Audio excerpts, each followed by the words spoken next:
the Cabinet Secretary placed to improve mobile telephony network. This is the coverage in Sio, Kizingitini and Shanga areas in Lamu County. This is to aid service delivery and communication for residents and other mobile users in the said areas.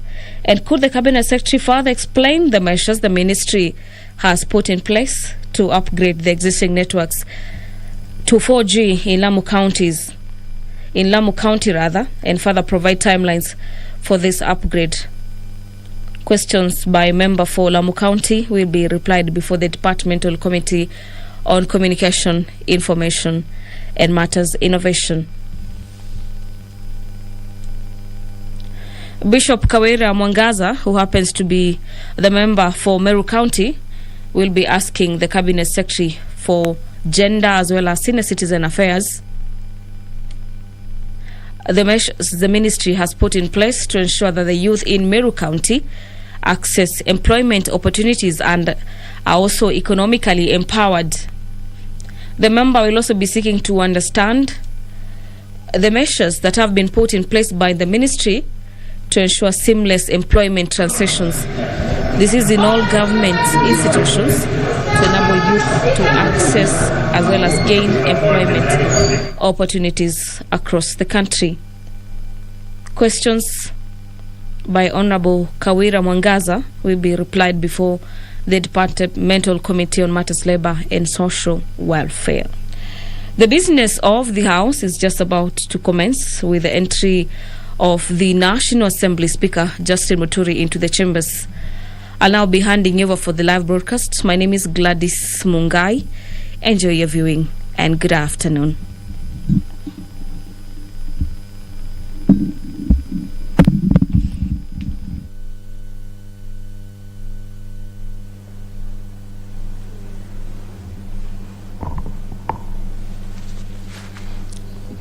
Let us pray.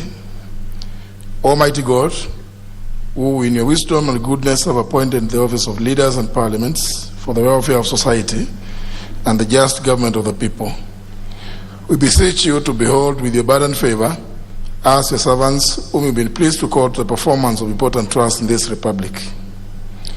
Let your blessings descend upon you assembled, and grant that we treat and consider all matters that shall come under our deliberation in so just and faithful a manner as to promote your honor and glory, and to enforce the peace, prosperity, and welfare of our country, and of those whose interests are committed to our church. Amen.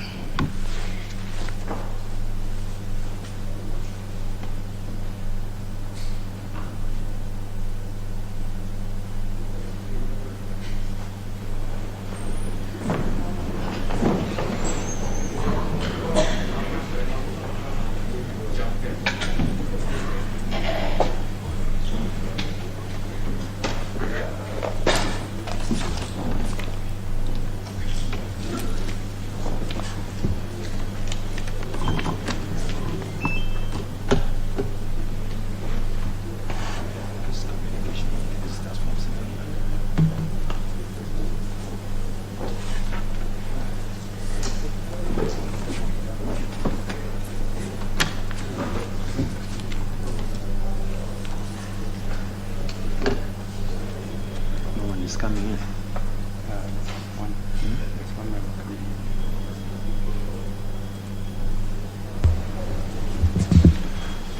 Okay, sir. Order number 1, administration of oath. Order number 2, communication from the chair.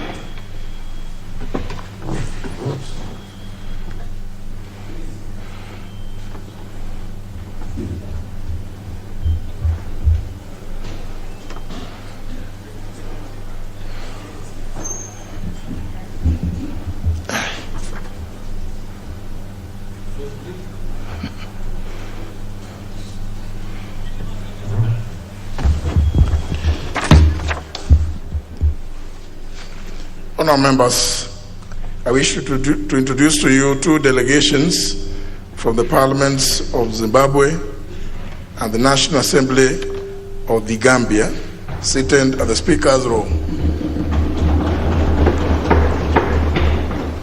year in the country on benchmarking visits. The delegation from the Parliament of Zimbabwe comprises of 5 members of Parliament and 2 members of staff, and they are as follows. The Honorable Sifo Mokone, MP, Chairperson. The Honorable Denford Masia, MP. The Honorable Albert Nguluve, MP. The Honorable Josiah Sitole, MP. And the Honorable Shakespeare Hamauswa, MP. They also include Ms. Maria Lacera, Committee Clerk, and Ms. Betty Mudwenyu, a Committee Researcher. The delegation from the membership of the Portfolio Committee on Information, Media.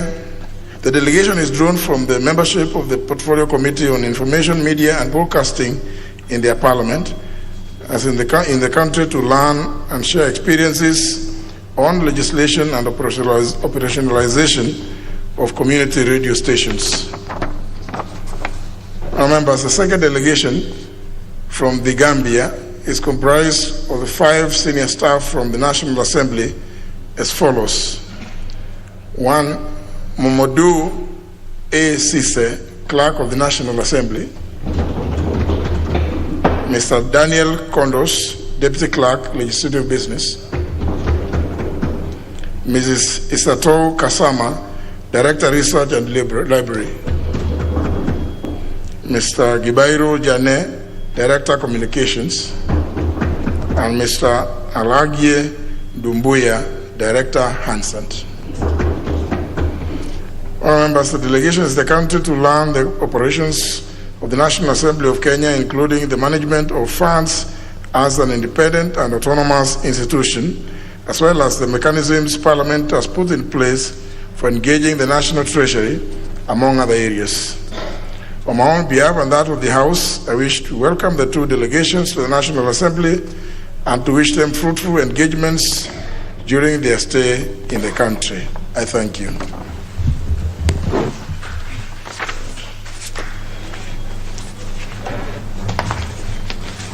Next order. Order number 3, messages. Order number 4, petitions.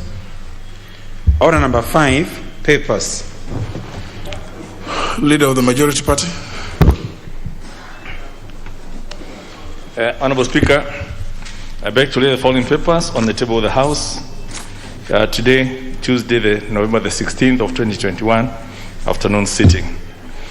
1, legal notice number 222 relating to public finance management, National Roads Toll Fund regulations of 2021, and the explanatory memorandum from the National Treasury.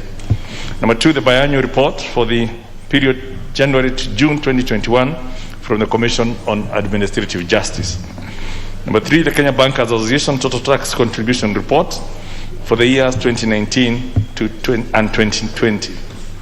4, the statutory 6 months preference and reservation report from the Public Procurement Regulatory Authority, PPRA. Number 5, the report of the Auditor General and financial statements on the Competition Authority of Kenya for the year ended 30th of June 2021 and the certificate therein. Number 6, the reports of the Auditor General and financial statements with respect to the following institutions for the year ended 30th of June 2020 and the certificates therein.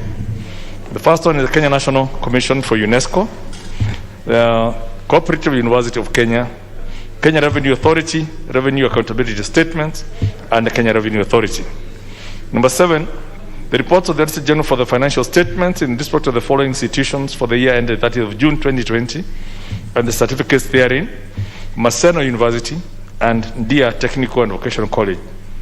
And lastly, reports of the Auditor General and financial statements in respect to the following constituencies for the year ended 30th of June 2019 and the certificates therein, and the constituencies are Narok East, Marakwet East, Hamisi, Ugunja, Ugenya, and Sabatia. Thanks, Honorable Speaker. Next order. Order number 6, notices of motion. Order number 7, questions and statements. I don't have any request for statements as per my list and the order paper. Therefore, we go to the only segment, the question statement. And the first question, ordinary question by the nominated member, the Honorable Anita Gatti. Thank you very much, Honorable Speaker. Honorable Speaker, I beg to ask question number 451 of 2021, question directed to the Cabinet Secretary for Public Service, Gender, Senior Citizens Affairs, and Special Programs. Number 1, could the Cabinet Secretary explain the status of construction of the Nguruna Gender-Based Violence and Women's Center located in Nyabasi East Ward, Kuria East Constituency, Migori County? Number 2, could the Cabinet Secretary provide a breakdown of the total cost of construction of the said center, names of the contractors, and how much has been paid to the contractor to date? Number 3, when is the center expected to be completed? I thank you, Honorable Speaker. Very well. That question will be replied to before the Departmental Committee on Labor and Social Welfare. Next question by the member for Marsabit County, the Honorable Safia Sheikh.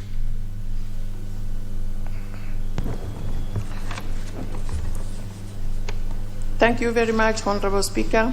I raise to ask question number 459 of 2021 in today's order paper, and it is directed to the Cabinet Secretary for Education.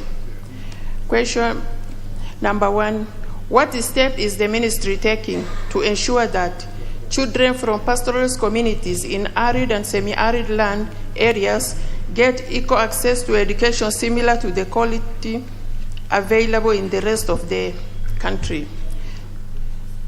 Question number 2 is, what is the ministry doing to ensure that school dropout rates in ASAL areas are minimized and that the girls in these areas are shielded from discriminative learning opportunities that stem from cultural biasness and hinder their right to education? Thank you, Honorable Speaker.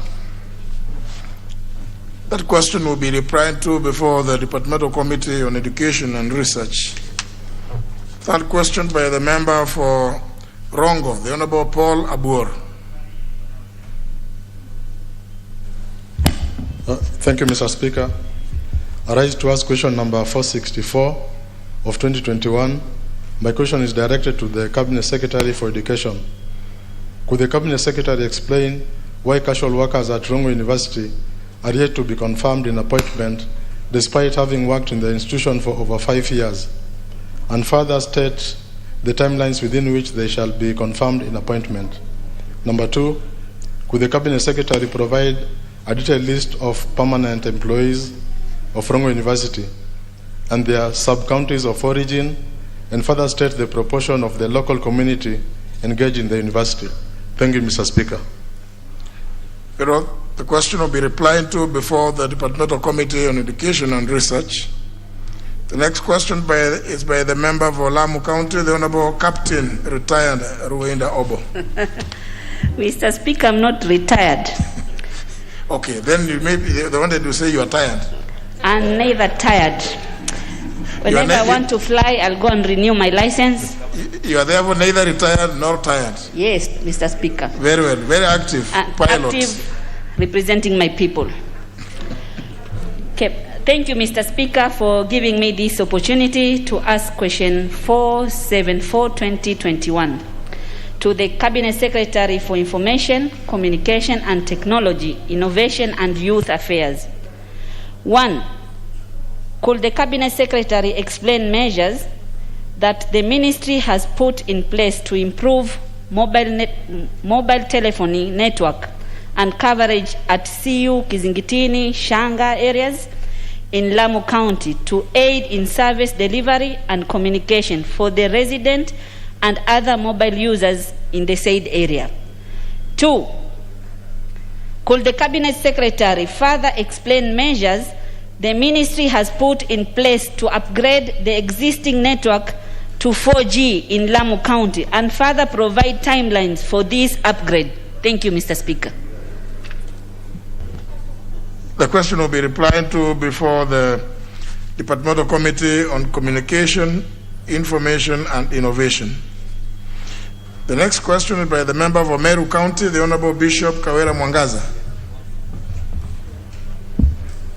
Thank you, Honorable Speaker. My question 475 of 2021 to the Cabinet Secretary for Public Service, Gender, Senior Citizen Affairs and Special Programs. 1. Could the Cabinet Secretary state what measures the ministry is putting in place to ensure that the youth in Meru County access employment opportunities and are economically empowered? 2. Could the Cabinet Secretary explain the measures put in place by the ministry to ensure seamless employment transitions in all government institutions to enable the youth to access and gain employment opportunities? Thank you, Honorable Speaker. That question will be replied to before the Departmental Committee on Labor and Social Welfare.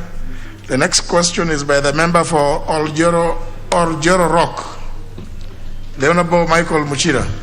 Thank you, Mr. Speaker. I rise to ask question number 479 of 2021 to the Cabinet Secretary for Energy.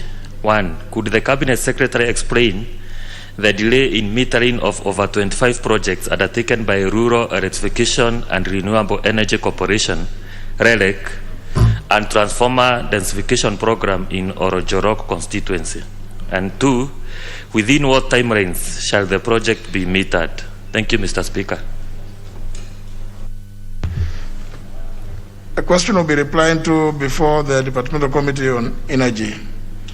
The next question is by the member for Bungoma County, the Honorable Catherine Wabilianga.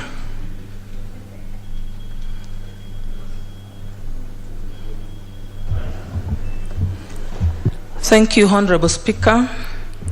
I rise to ask question number 481 of 2021 to the Cabinet Secretary for Interior and Coordination of National Government. 1.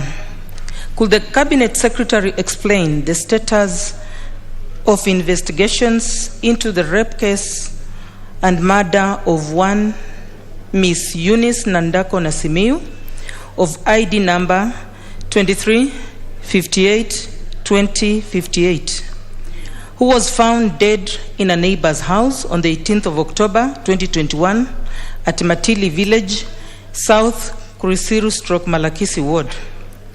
2. How many suspects have been apprehended and questioned in connection with the rape and murder? And 3. Could the Cabinet Secretary explain the measures put in place to address the spate of rapes and murders that have been on the rise in Bungoma County, more particularly in Malakisi/Risiru and Luandanyi wards? Thank you, sir. The question will be replied to before the Departmental Committee on Administration and National Security. The next question is by the member for Kitui Rural, the Honorable Mwali Kamboni. Thank you, Mr. Speaker. I rise to ask question number 482 of 2021 to the Cabinet Secretary for Energy. 1. Could the Cabinet Secretary state the measures put in place to repair or replace fault power transformers serving Zeve, Chamungi, Usenyo, Kanyangi, and Mosa primary schools, as well as Kilima, Kisayani, Kalulini, Kivuni, and Masoka markets? 2. When shall the ministry commission the electrification project in Muvida, Muviani, and Kamulu market centers and locate the transformer made to serve Muvida borehole? 3. Within which timelines shall the stalled electrification project in Kitui Rural constituency that have been surveyed and approved be duly budgeted for and completed. 4. What is the updated status of last mile connectivity program in Kitui Rural Constituency? Thank you, Mr. Speaker. The question will be replied to before the Departmental Committee on Energy. Members, the next question is by the member for Chirangany, Honorable Joshua Kutuni, who has written to me requesting that the question be deferred on account of his inability to be in the House this afternoon. The request has been acceded to, and therefore the question is deferred. Put the next order.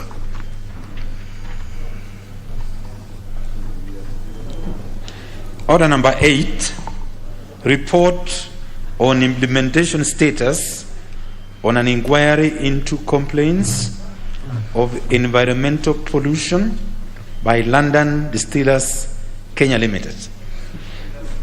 Sorry, honour members, I'll interrupt that to allow the member for Kamukunji, the Honourable Hassan Yusuf, to raise an issue on a point of order. Thank you, Mr. Speaker. I am raising a question relating to a statement that I requested from the Ministry of Interior and National Administration regarding the frequent fires in Kikomba. I requested that question on the 21st of October, and since then there has been another fire in Kikomba, and I'm yet to get an answer from the Ministry or from the Chair of the Departmental Committee dealing with national security. The second one is a question I raised regarding the disappearances of Hassan Dahir Osman, a constituent of mine who disappeared 3 months ago. Again, I'm yet to receive a response on that particular question from the committee. Thanks. The chair of the committee, the Honorable Mwadi, is in the house. I saw him walking. Honorable Mwadi, what have you to say to the complaint? Thank you, Honorable Speaker. And it's true, those who are placed before us as a committee, and they have since been transmitted. And I expect we are engaging the CS on Thursday, day after tomorrow, and I expect them to be responded. Is it possible that you can invite the Honorable Hassan to be present? Yes, I want to believe he's been invited by the Secretariat, and if not, I take this opportunity to invite him at 10 o'clock. Yes, Honorable Hassan, I believe it may be a lot easier if you could be available on Thursday. Yeah? Very well. Thank you very much, Honorable Speaker. There's nothing like that. You cannot just be shouting when you are seated in your place and claiming that even your question. Nobody, which question? Honorable Sankok, if you want to raise an issue, you intervene. Honorable Speaker, I'm very sorry for that. I didn't know that Honorable Mwadi is here. But I had asked a question on the authenticity of the land that the CS had claimed that is owned by the Deputy President of the Republic of Kenya in Laikipia. And this question, I've been invited twice, and I've traveled all the way from Narok to Nairobi, and it has been postponed twice. So, Honorable Speaker, I plead through your good leadership that if I'm invited, I should be invited for Thursday, and it should not be postponed again, because people are even, there is a lot of killing in Laikipia. So we need to sort out this issue once and for all. Honorable Speaker. Did you understand the issue? He may not have said it correctly. I believe he wanted to say the authenticity. He said something similar to ethnicity. I suspect the Honorable Sankok intended to say authenticity. I suspect too, Honorable Speaker, this authenticity, not ethnicity. But Honorable Speaker, I know we have so many issues arising on Thursday. Actually, we are engaging from morning until around 1. But I would invite the member, Honorable Speaker, So just in case there are any issues that made them not bring the response, because I haven't seen it, then we can raise it. But it's very important because the CS himself is coming. If you can come so that we can engage further. Thank you, Honorable Speaker. Very well. Order number 8. Motion. Now, you know, we are on order number 8. Honorable Mutinda Mule. Yes. Thank you, Mr. Speaker. Mr. Speaker, on the same issue of questions asked. Mr. Speaker, as members, we are getting a bit frustrated when we ask questions and they are not being responded by the Ministry of Interior.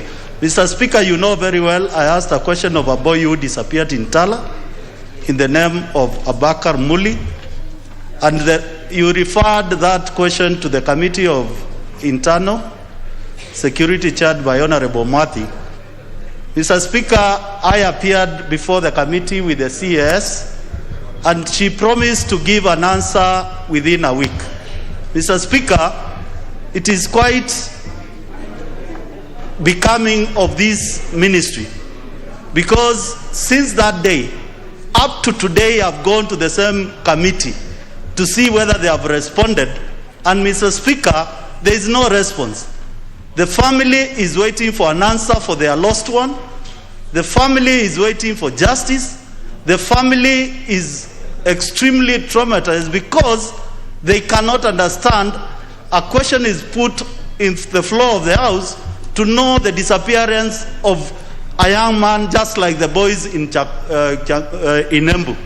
So, Mr. Speaker, I want to give out a very clear stern warning to this ministry that they must respond to this committee. We cannot be harassing Honorable Madi, who is our colleague, to get answers when the answers are still sitting with the minister and the ministry itself. Mr. Speaker, could you also avail yourself on Thursday because now you said you have also started, you have given them a warning, so I'm wondering whether they need to respond. You know, Mr. Speaker, I know they have said in some quarters that this language did not travel by road to this country. But you said now you have given them a warning. Now, so now that you have given them a warning, do we need to go to discuss it any further? Mr. Speaker, we are requesting your indulgence to the Ministry of Interior. But you have given them a warning yourself. Mr. Speaker, even if I give them a warning, it does not give justice to the parents of the lost ones. Mr. Speaker, Honorable Mule, why don't you appear before the committee on Thursday also? Yes, Mr. Speaker. Because the Honorable Madi has been magnanimous enough to tell the House that the Cabinet Secretary himself will be present, so that when you go there, you'll now tell them those things. You'll tell him. Because now you're talking, even if you say it now and you're going to say it on Thursday, it's not helping any situation. Or you just want to get some bonga points. Mr. Speaker, I've been elected 3 times in this house, so I'm not looking for bonga points. I'm looking for the justice of the young man. Even then, you still needed the bonga points. so I think the best thing, Honorable Mule, is to go and raise the issue on Thursday when the Cabinet Secretary will be present. Yes. Then, because you will be able then to debate it better. Thank you, Mr. Speaker. Yeah. Honourable members, debate on the motion appearing as order number 8 in today's order paper was concluded, and what remained is for the question to be put, and I proceed to do so. That this House adopts a report of the Select Committee on Implementation on its consideration of the implementation status of the report of the Departmental Committee on Environment and Natural Resources on an inquiry into the complaints of environmental pollution by London Distillers Kenya Limited, laid on the table of the House on Thursday, September 30th, 2021. Will as many as other opinions say aye? Aye. As many as contrary opinions say nay? The ayes have it. Order number 9, motion, report of the Committee of the Whole House on the Waqf Bill, National Assembly Bill number 73 of 2019.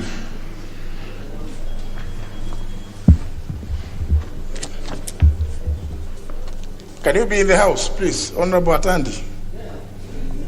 And when you're in the house, please don't. The way I saw you banging your colleague on his behind is not very healthy. Don't bang him on the behind. Honourable members, this is the question that this house do agree with the report of the committee of the whole house on its consideration of the Waqf Bill, National Assembly Bill number 73 of 2019, and seeks leave to sit again today. Will as many as of that opinion say aye? Will as many as of the contrary opinion say nay? The ayes have it. Honourable members. On the number 10. Okay. Order number 12, Committee of the Whole House.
Order. Honorable members, we are in Committee of the Whole House to consider the Waqf Bill, National Assembly Bill number 73 of 2019.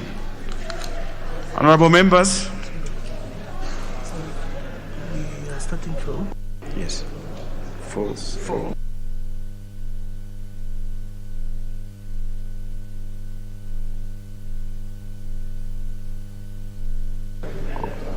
Honorable members, this bill had been considered up to clause 4.1e.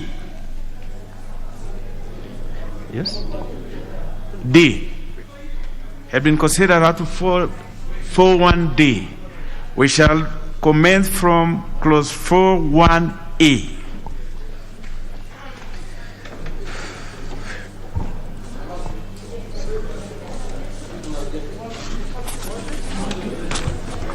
Clause 4, clause 4.1e. I propose that clause 4.1e be part of the bill.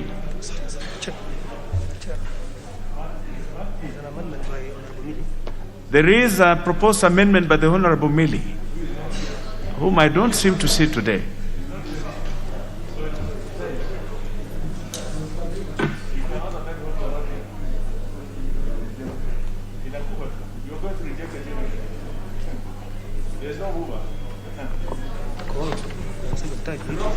The Honorable Millie, for the second time,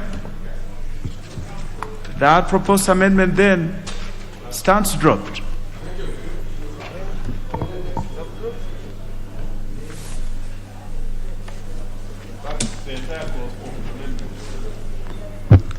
Clause 4, subclause 1. Honorable Millie Odhiambo, that proposed amendment then stands dropped. Next. Clause 4, subclause 1f. I propose the question that clause 4, subclause 1f be part of the bill.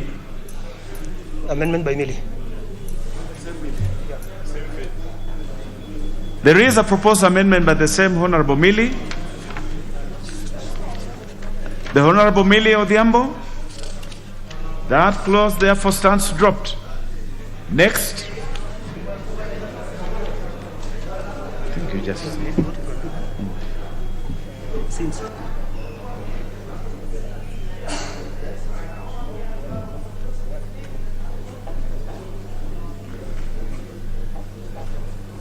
Honorable members, I direct that all the amendments that have been proposed by the Honorable Millie to this subclause 4 stand dropped, and I direct that we move on to the amendments that had been proposed by the committee.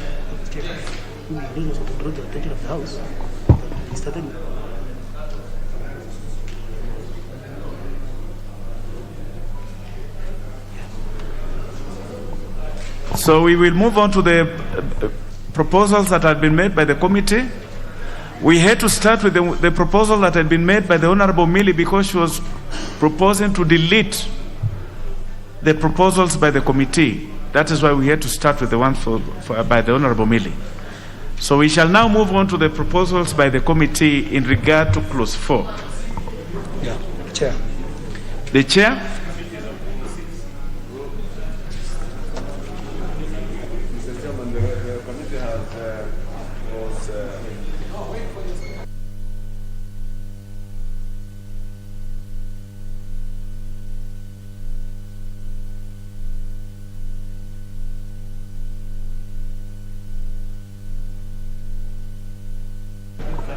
Honorable members, let me just re-engineer the seating arrangement here so that we can work efficiently. Just for a minute or two.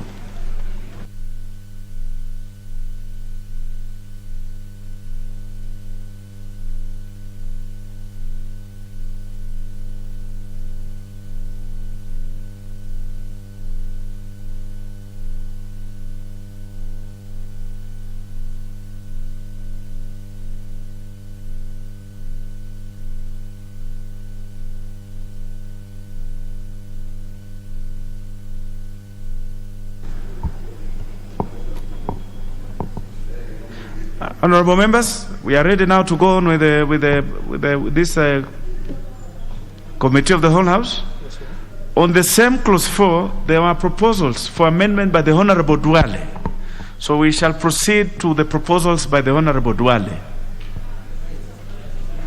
And the Honorable Duale does not seem to be in the House also. So I direct that those, he's here. The Honorable Duale? The Honorable Duale is not in the House, Honorable members. This is a House of Honorable members. If the member is not in the House, he's not in the House. So those amendments by the Honorable Duale stand dropped. I direct that we move to the next one, on the same by the Honorable Abdul Swamad, member from Vita. The Honorable Abdul Swamad is not in the House. Those amendments by the Honorable Abdul Swamad stand dropped. What is out of order, the Honorable Amalu? Yeah. Thank you, Mr. Chairman. I'm standing on a point of order to request for your direction, because we've looked at the amendments of the respective members, and indeed they are for purposes of value addition. And now that they are absent, he has come. Because I've looked at Duale's amendment, I just wanted to know whether they were informed, or is there any reason they had given? Because if it's substantial, it might be in the order paper, but they have not seen. What time was this order paper? I've just gotten it right now. So if it's been done, then it's okay. I stand guided, Chairman. Very well. We shall make progress. So, what is next?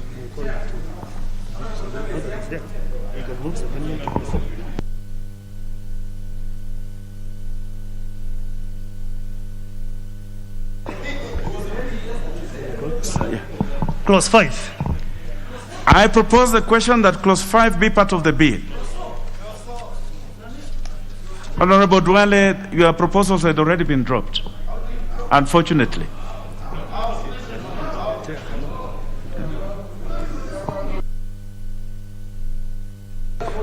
The Honorable Duale,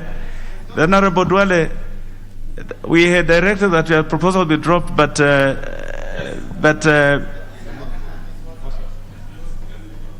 think to be fair,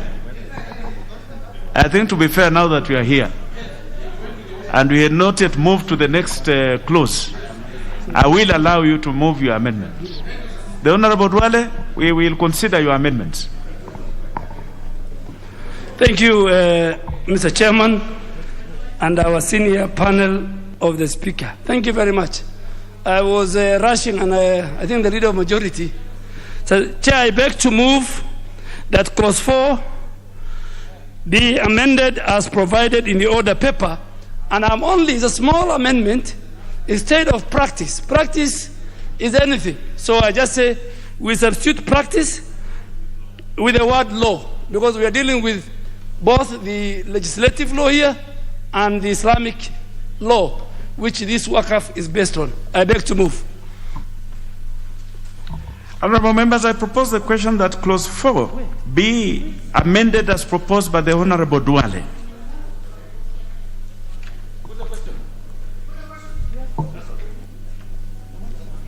Honorable members, I now put the question that clause 4 be amended as proposed by the Honorable Duale. Will as members of that opinion say aye?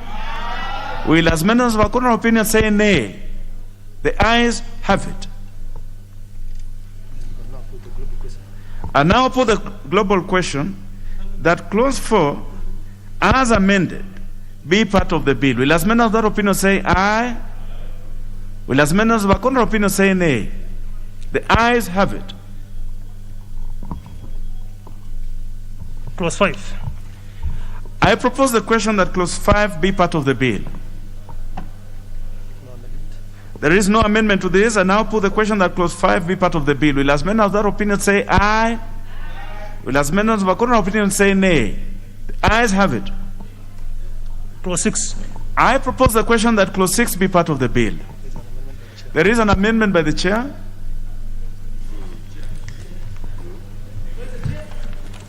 The Honorable Muturi Kigan. Is that 5 or 6? Yes.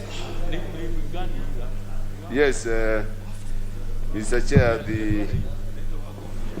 we propose to introduce public trustee, deleting the Attorney General and substituting the public trustee for Roman 1 and the Roman 2. We wish to introduce the word president be deleted and substitute therefore the word Attorney General. These were amendments proposed by the public trustee. As the norm now, the Attorney General now becomes the the Attorney General replaces now the CS, right, as norm in the other government structure. And the president now, the Attorney General now becomes the appointing authority, just like any other cabinet secretary. That is for clauses 6, A1, Roman 1, and 2. So paragraph A is also through the submissions by the public trustee. So B and C and B and C will be deleted. Just as per the order paper. As per the order paper. Yes. And then D in paragraph E by deleting the word for and substituting therefore the word 6. And then Roman 2 by inserting the following new subclauses, subparagraphs immediately after subparagraph 4, Roman 4. The new ones shall be Roman 5, finance and investment, Roman 6, architecture, and Roman 7, administration. scope of knowledge. Yes, that is for the enlargement of the scope of knowledge. Yes, that is the justification. I propose the question that clause 6 be amended as proposed by the chair. I see interest from the Honorable Shabir, member for Kisumu East. Chair, the interest is there, but it wasn't for this particular clause. Very well. Chair. Very well. The Honorable Dwale? Chair, just to give the comfort, I support the amendments of the chair. Number one, he is the Attorney General by law is in charge of trustees. And that's why we are bringing in as a member of the Waqf Commission. Secondly, just like the way cabinet secretaries appoint a board, then it is the Attorney General who will take the lead in appointing. So I think that is something which we didn't see in the original bill, and the people who made their submission agreed with the committee, so I support. The Honorable Wahungu Wamalwa. Thank you, Mr. Speaker. This amendment is simplistic and purely for purposes of the normal practice. So it's just trying to harmonize. So I do support Mr. Chairman. The Honorable Koske, a member for Chepalungu. Very well. Honorable members, now I then propose the question that clause 6. Yeah? We are not putting the question. Honorable members, I will have a retake on that. I now put the question that clause 6 be amended as proposed by the chair. Will as members of that opinion say aye? Will as members of a contrary opinion say nay? The ayes have it. I now put the global question that clause 6 as amended be part of the bill. Will as members of that opinion say aye? Will as members of a contrary opinion say nay? The ayes have it. Clause 7. I propose the question that clause 7 be part of the bill. Chair? There's an amendment by the chair. Chair, you have a proposal to amend this? The amendment sought as per order paper, and I wish to move that clause 7 be amended as provided for in the order paper. The reasons are that these proposals came from the public trustee,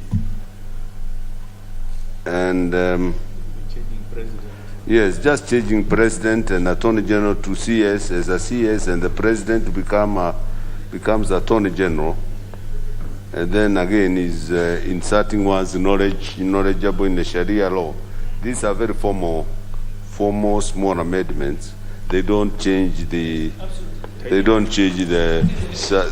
weight of the subject matter, and then we will introduce clauses A, B, A, C, right? And no state officer shall be appointed as a member of that is the norm. Okay. Then this submission, these were also the submissions reinforced by the existing WAF Commission. Thank you. I propose the question that clause 7 be amended as proposed by the chair. I now put the question that clause 7 be amended as proposed by the chair. Will as members of that opinion say aye? Will as members of a contrary opinion say nay? The ayes have it.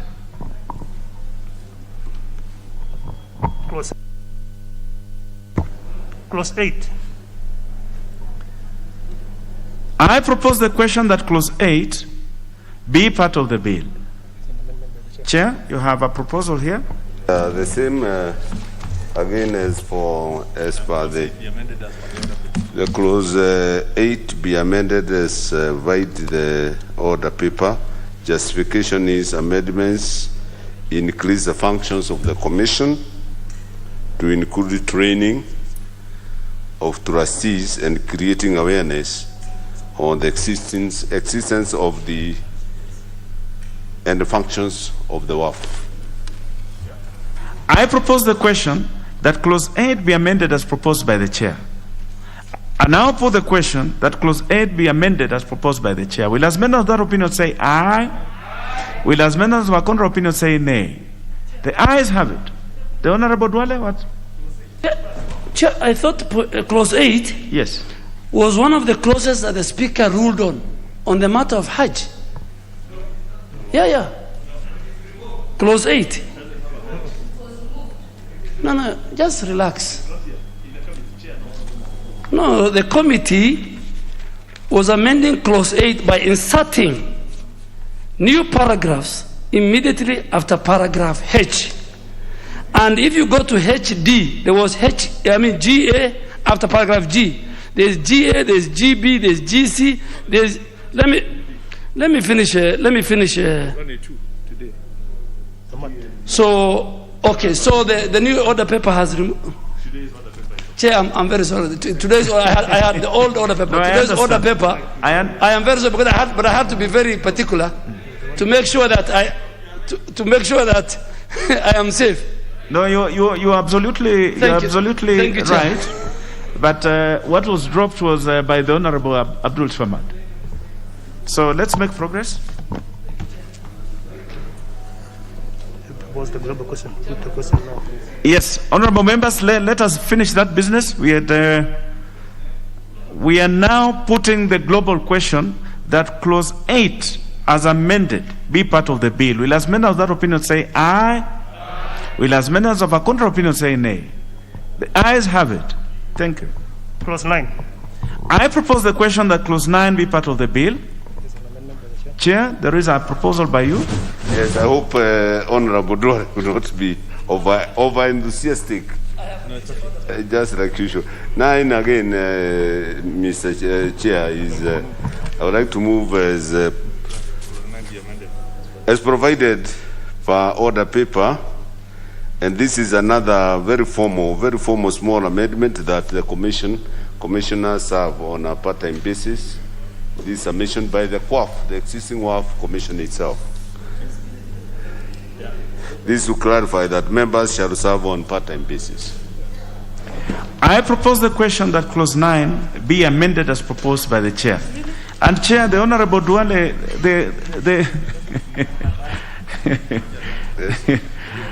being interested in this is a good thing. I think the House should be a little more enthusiastic in the matters that we deal with here. So we cannot blame the Honorable Dwale for being enthusiastic. We encourage him to be even more so.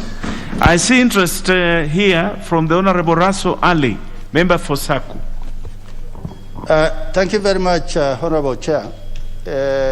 I think the chairman said this is just a small amendment. I think it's much bigger than that. The idea of having part-time commissioners, it is going to save on this trust. And at the same time, we want work to be actually a voluntary philanthropic thing more than a working place. So I think it's a good amendment. Thank you, Chair. The Honorable Dwale. Chair, this is the whole concept of work is religiosity. So it is not a place to look for employment. It's a place that you serve and you'll be paid in the hereafter. So I agree with the chair. The Honorable Noor Sophia, member for Ijara.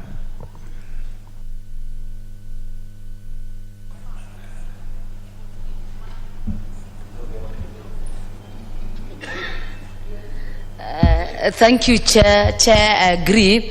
The whole concept is on voluntary. Is something you give, expecting that in the hereafter you'll get the reward in the hereafter. So it is on voluntary basis, and we appreciate the chairman the amendments on that. Thank you.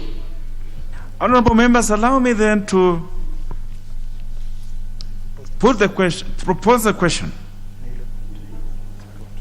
And honorable members, just a written on that. I put the question that clause 9 be amended as proposed by the chair. Will as many of that opinion say aye?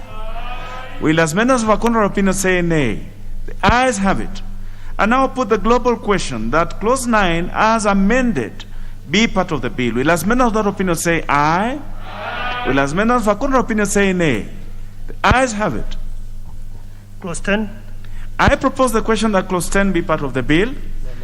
There is no amendment to this, honorable members. I now put the question that clause 10 be part of the bill. Will as many of that opinion say aye? Will as many of the contrary opinion say nay? Ayes have it. Clause 11.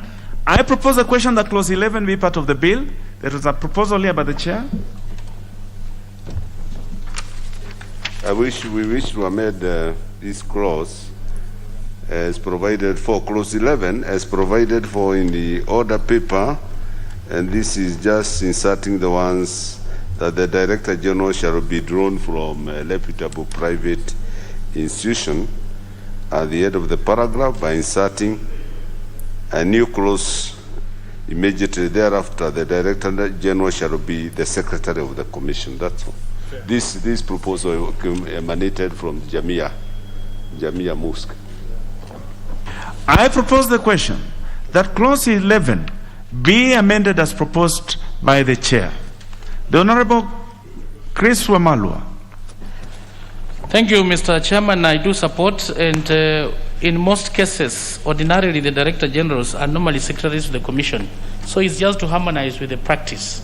Thank you. I do support. I now put the question that clause 11 be amended as proposed by the chair. Will as many as that opinion say aye? Will as many as of a contrary opinion say nay? The ayes have it. And now I put the global question that clause 11 as amended be part of the bill. Will as many as of that opinion say aye? Will as many as of a contrary opinion say nay? The ayes have it. Clause 12. I propose the question that clause 12 be part of the bill. There was a proposal by the Honorable Millie which stands dropped. I therefore then put the question that clause 12 be part of the bill. Will as many of that opinion say aye? Will as many of a contrary opinion say nay? The ayes have it. Clause 13. I propose the question that clause 13 be part of the bill. There was a proposal by the Honorable Millie Odhiambo which stands dropped. I therefore now put the question that clause 13 be part of the bill. Will as many of that opinion say aye? Will as many of a contrary opinion say nay? The ayes have it. Clause 14. I propose the question that clause 14 be part of the bill. There was a proposal by the Honorable Millie here too, and it stands dropped. I therefore now put the question that clause 14 be part of the bill. Will as many of that opinion say aye? Will as many of a contrary opinion say nay? The ayes have it. Clause 15. I propose the question that clause 15 be part of the bill. There is a proposal by the Honorable Millie here. There are three proposals, one by the Honorable Millie and the one by the Honorable Abdul Swamad. The one by the Honorable Millie stands dropped, the Honorable Abdul Swamad stands dropped, and the one by the chair can be prosecuted. Proceed, Chair. This is as provided. Just hold on, Chair. The Honorable Dwale. Chair. Yes. Chair, I want your guidance. There were about 2 amendments which I was doing further amendment to Honorable Millie. now that I've never seen this, you need to guide me. Now that she is not around, so what happens when you say her amendment has been dropped and I'm supposed to do a further amendment on what you are dropping? Now, the honorable Dwale, that is the misfortune of what without casting aspersions and as a figure of speaking, is what happens to the rats in the ship. When the ship sinks, the rats also sink with it. So your further amendment has got no ship to ride. It dies with the ship. So we'll proceed. Don't worry. The Honorable Chair, proceed. This again is provided for by the order paper, and we only introduce the phrase or a beneficiary or any person who has an interest in the WAF. That is in subclause 1B, Roman 2, and another one in subclause 3, by inserting a beneficiary of or any person who has an interest in the WAF immediately after the ones trustees of WAF. This proposal emanated from the public trustee himself, and we accept it in the committee. I propose the question that clause 15 be amended as proposed by the chair. I see interest from the Honorable Ahmed Shabir, member for Kisumu East. Thank you very much, Honorable Speaker, sir. My only concern on that particular one was item subclause 6, which says the Attorney General may make regulations. There was a suggestion that the Attorney General shall make regulations. I think this is what we call simple English. When it says may, it leaves that Attorney General with the Honorable Shabir. Yes. The Honorable Shabir. Yes. Which one are you speaking to? We are on 15. 15, subclause 6.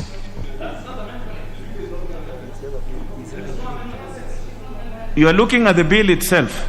I'm looking at the bill itself. Yes. There is a proposed amendment by the chair, and his proposals are in regard to B and C. The Honorable Dwale.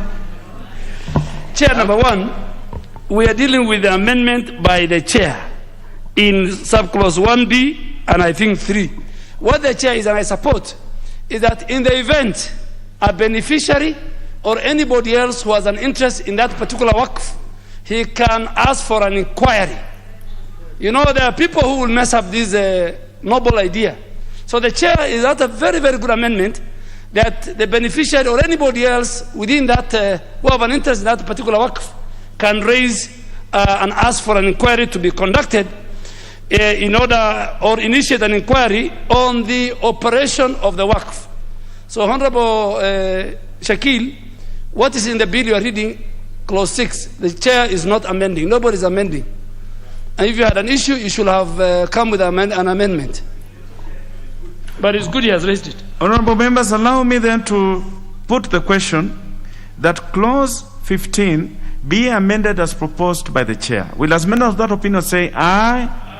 Will as many of the contrary opinion say nay? The ayes have it. And now put the global question that clause 15, as amended, be part of the bill. Will as many of that opinion say aye? Will as many of the contrary opinion say nay? The ayes have it. Clause 16. I propose the question that clause 16 be part of the bill. There was a proposal by the Honorable Millie Odhiambo, which stands dropped. I therefore now put... Yes, there is a further amendment. There's another amendment by the chair. So, Chair, you can proceed with yours. The one by the Honorable Millie stands Mr. dropped. Chair, we propose amendment as provided for in the order paper in subclause 2 of 16 by deleting the ones 20,000 and substituting therefore the ones 2 million. This emanated from public trustee, and the justification thereof is that the assets of a WAF in Kenya is approximately 9 billion shillings.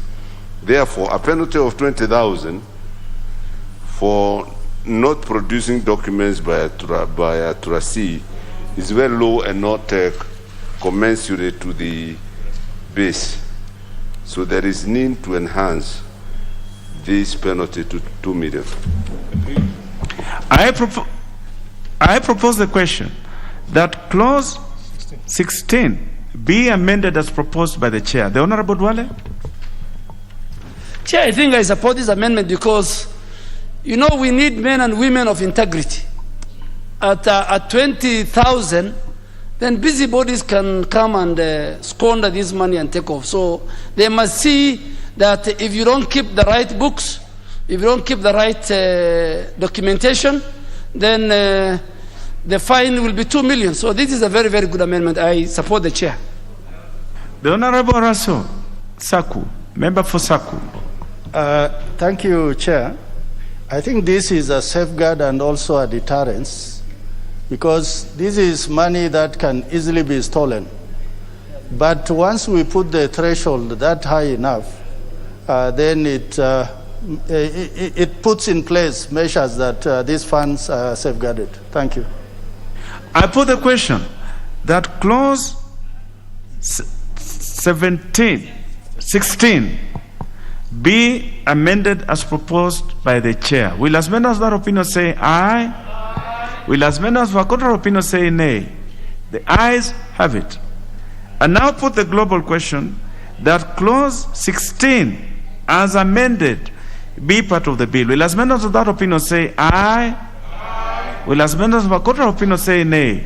The ayes have it. Clause 17. I propose the question that clause 17 be part of the bill. There is an amendment by the chair. To amend clause 17 as provided for in the order paper by deleting in subclause 1 by deleting the word sell and by inserting, and then B by inserting a new clause 1A. A person who intends to sell immovable wharf property shall make an application to the Environment and Land Court, and the Environment Court may allow the application or issue any other order it deems appropriate. And C, introduce C in subclause 2 by deleting the one subsection 1 and substituting therefore words this action. This emanated from public trustee, and the justification is that the disposal of immovable property in wharf is a serious issue and should not be left to the discretion of the commission itself. And therefore, the Environment Court is a check to ensure that the sale is appropriate and that it is a clean exercise. Thank you. I propose the question that clause 17 be amended as proposed by the chair. The first interest is by the Honorable Sankok. Honorable Chair, I think the Chair have explained very well that we need really to protect these assets of WAF so that we don't just have the commission selling the way they think. You know, sometimes the commissioners can decide among themselves that we can sell and divide the money among ourselves. So we are just putting checks and balance to make sure that it is protected. Thank you, Chair. The Honorable Dwale. The Honorable Mbogo Menza, member for Kisauni. Thank you, Chair. I support the proposed amendment by the Chair. I think we heard that the worth of the assets that we have with WACFU is around 9 billion. So whatever is being proposed, it will act as a safeguard to ensure that there is another level that can be able to cross-check before a disposal is done. I support. And now for the question that clause 17 be amended as proposed by the chair. Will as many as that opinion say aye? Aye. Will as many as the contrary opinion say nay? The ayes have it. And now for the global question that clause 17 as amended be part of the bill. Will as many as that opinion say aye? Aye. Will as many as the contrary opinion say nay? The ayes have it. Clauses 18, 19, and 20. I propose the question that clauses 18, 19, and 20 be part of the bill. There are no amendments to these, honorable members. I therefore put the question that clauses 18, 19, and 20 be part of the bill. Will as many of that opinion say aye? Will as many of the contrary opinion say nay? The ayes have it. Clause 21. I propose the question that clause 21 be part of the bill. There is a proposal by the chair and one by the Honorable Millie. The chairs will be prosecuted. The chair proceed. Mr. Chairman,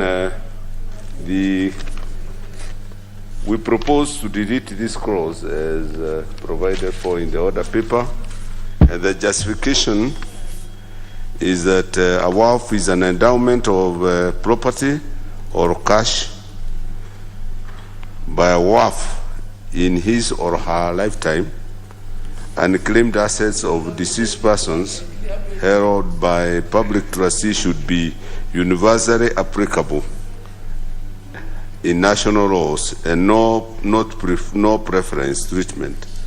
should arise on unclaimed property of Muslims.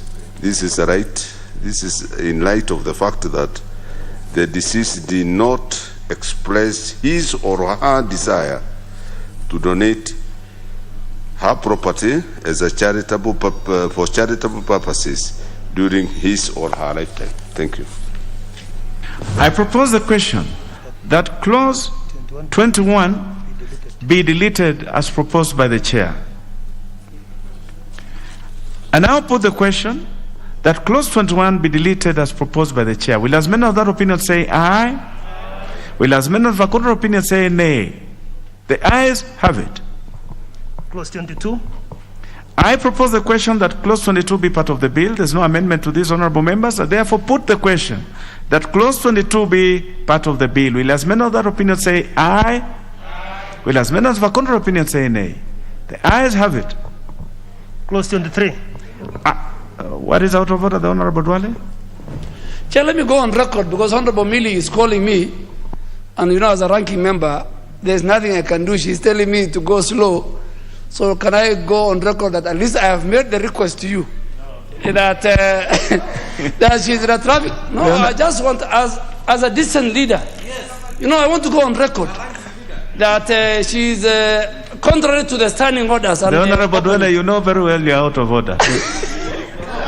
The Honorable Dwale, you're out of order. I propose the question that clause 23 be part of the bill. There is an amendment by the chair. Chair, proceed. Yes. Mr. Chair, we propose to delete this as provided for in the order paper, and the justification thereof is there is not business right to have this limit, and so it should be deleted. You can't limit. You cannot. Yes.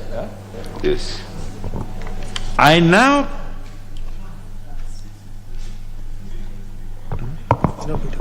now put the question that clause 23 be amended as proposed by the chair. Will as many of that opinion say aye? Will as many of the contrary opinion say nay? The ayes have it. I now put the global question that clause 23 as amended be part of the bill. Will as many of that opinion say aye? Will as many of the contrary opinion say nay? The ayes have it. Clauses 24, 25, and 26. I propose the question that clauses 24, 25, and 26 be part of the bill. There are no amendments to this. I therefore put the question that clauses 24, 25, and 26 be part of the bill. Will as many of that opinion say aye? Will as many of the contrary opinion say nay? Ayes have it. Clause 27. I propose the question that clause 27 be part of the bill. The Honorable Millie had done a proposal here. Stands dropped, and therefore now put the question that clause 27 be part of the bill. Will as many of that opinion say aye? Will as many of the contrary opinion say nay? The ayes have it. Clause 28. I propose the question that clause 28 be part of the bill. There's no amendment to this. I therefore put the question that clause 28 be part of the bill. Will as many of that opinion say aye? Will as many of the contrary opinion say nay? The ayes have it. Clause 29. I propose the question that clause 29 be part of the bill. There is a proposal by the Honorable Millie, who is not in the House, and it stands dropped. I therefore now put the question that clause 29 be part of the bill. Will as many of that opinion say aye? Will as many of our contrary opinion say nay? The ayes have it. Clause 30 and 31. I propose the question that clauses 30 and 31 be part of the bill. There are no amendments to this. I therefore put the question that clauses 30 and 31 be part of the bill. Will as many of that opinion say aye? Will as many of our contrary opinion say nay? The ayes have it. New clause 5A. There is a new clause by Abdul Samad. Honorable members, there is a proposal for a new clause 5A by the Honorable Abdul Samad Nasir. The Honorable Dwale, I'll give you a chance to say. Chair, I'm holding brief for Honorable Abdul Samad, and he asked me that he goes on record that he has dropped that amendment. Very well. So it stands dropped. The new proposal by the Honorable Abdul Samad stands dropped. New clause 12A. There is a proposal to for a new clause 12A by the Honorable Millie Odhiambo. The Honorable Millie Odhiambo is not in the House, and that stands dropped. New clause 12B. There is a proposal for a new clause 12B by the Honorable Millie Odhiambo, who unfortunately, for some reason, is not able to be in this House today. She's usually a very key, very active member. There must be good reason. I'm sure there is. But the rules tie us, and therefore, honorable members, it just has to fail. It stands dropped. The Honorable Shabir, what is out of order? It's not out of order. May I seek your advice, please? On clause number 27, which you just said is passed, on this order paper, I see that the bill to be amended by following new clauses. Are you coming to that? Yes, we are. That is ahead of us. We are coming to that. Thank you. Yes. New clause 12C. There is a proposal to amend to have a new clause 12C by the Honorable Millie Odhiambo, which suffers the same fate. It stands dropped. There is one by the Honorable Dwale which we shall prosecute. The Honorable Dwale, you have the floor. Chair, I beg to move that new clause 12C be moved for the second reading as per the order paper. And Chair, I think the only new thing I'm introducing there is any other sufficient reasons permitted by the Islamic law. And 2, despite subsection 1, a trustee may be removed from office by a waqf fee if the right to remove the trustee is reserved in the waqf deed. I beg to move. Yes. Honorable members, I now propose the question that new clause 12C be now read a second time. I now put the question that new clause 12C be now read a second time. Will as many of that opinion say aye? Will as many of our contrary opinion say nay? The ayes have it. Honorable members, I now then propose the question that new clause 12C be part of the bill.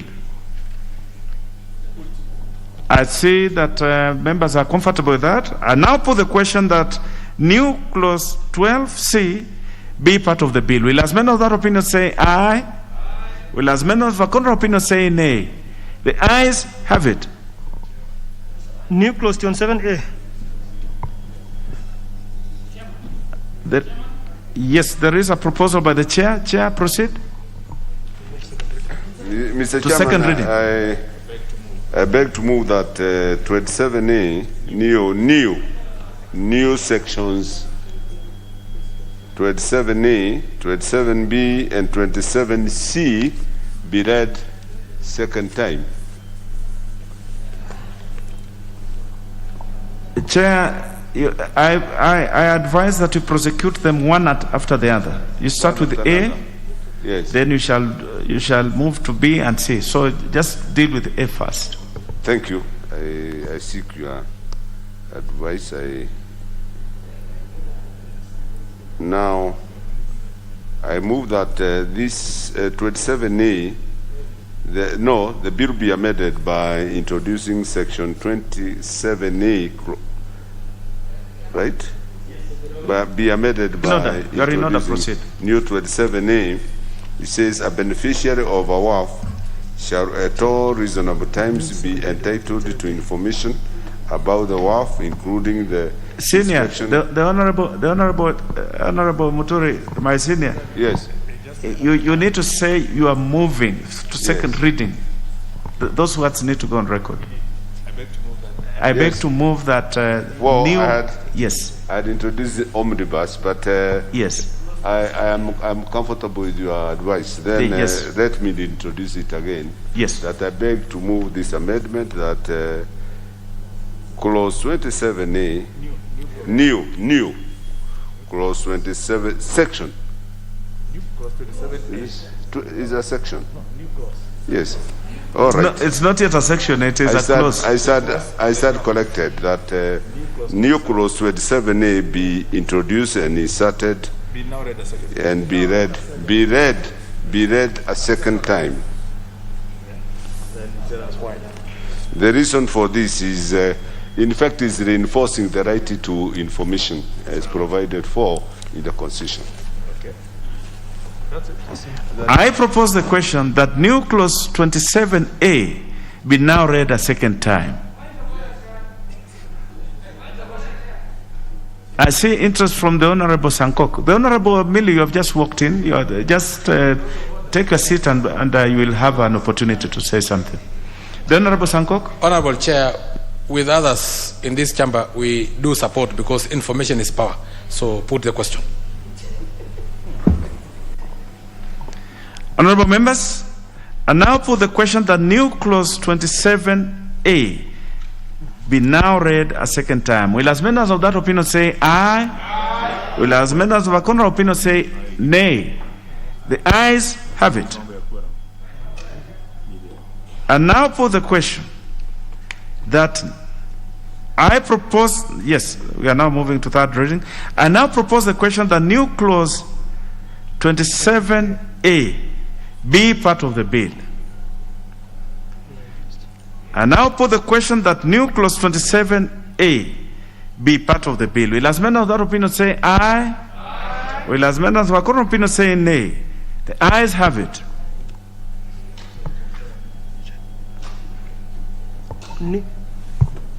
New clause 27B. Chair? I beg to move that a new clause 27B be read second time. As per the order prepared, and the justification here for 27B is that WAFs are made under Islamic law and should be, and the Qadi court should be the first point of reference in any concerning any dispute. If the Qadi courts are unable to resolve the same, the disputes can be escalated to other courts or tribunals within the Kenyan laws. I propose the question that new clause 27B be now read a second time. And now put the question that new clause 27B be now read a second time. Will as members of that opinion say aye? Will as members of a contrary opinion say nay? The ayes have it. The Honorable Millie Odhiambo, what is out of order?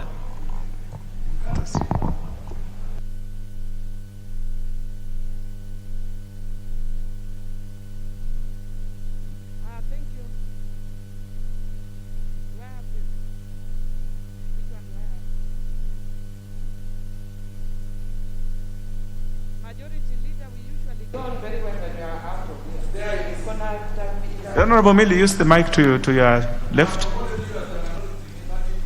Majority Leader, we usually go on very well without your presence. You usually come here with very bad attitude. Chair, can you kindly listen to me? The Honorable Millie, the Honorable Sankok, resume your seat. The Honorable Millie, proceed. Thank you. Chair, I just want to say, first of all, apologize for coming late. I lost my uncle, Absalom Obilo Opio, who comes immediately after my father. So I've just come in, and I just want to say that I'm disappointed. Honorable Duale knows how we normally operate. If you know that there's a member who has moved amendments and you can't see them in the House, out of courtesy, you just ask. There's no reason for the House to rush to sit so that you can pass without me. There's no big deal about whether the issues are passed or not. They are merely strengthening the bill. Some of them are actually issues that somebody could later challenge as unconstitutional. But having said that, perchance, any of my amendments may be pending. I withdraw all of them, and I do not wish to do any recommittals. I thank you, Mr. Chair. Very well, the Honorable Millie. For just your information, the Honorable Millie, the Honorable Duale informed this House that you had spoken to him And you know the rules of the House, Honorable Millie. As much as we sympathize with the loss of your uncle, of course, whom you know, you must have loved very much, but this House could not stand waiting. The Honorable Millie, what you've done is quite in order, and thank you. We shall proceed. What is out of order, the Honorable Sankok? Honorable Speaker, Honorable Chair, Honorable Millie Odhiambo must withdraw because she said that we normally do well in this House with the absence of the majority leader, which is not true, Honorable Speaker. She must withdraw, apologize, and expunge from the Hansard because it is not true. The Honorable Sankok, there's nothing out of order about that. Because sometimes some of us, from time to time, there will be members who are not in the House. And the House goes on. The House has proceeded without the Honorable Millie today. Sometimes it proceeds without the Honorable Leader of Majority being here. So members from time to time will miss for good reason. Like the good reason the Honorable Millie has just said, kept away from the House today. But that does not mean that the House will not proceed with its business. So the Honorable Millie was not out of order to say that sometimes the Leader of Majority is not in his place. She is correct. So we shall proceed, Honorable Members.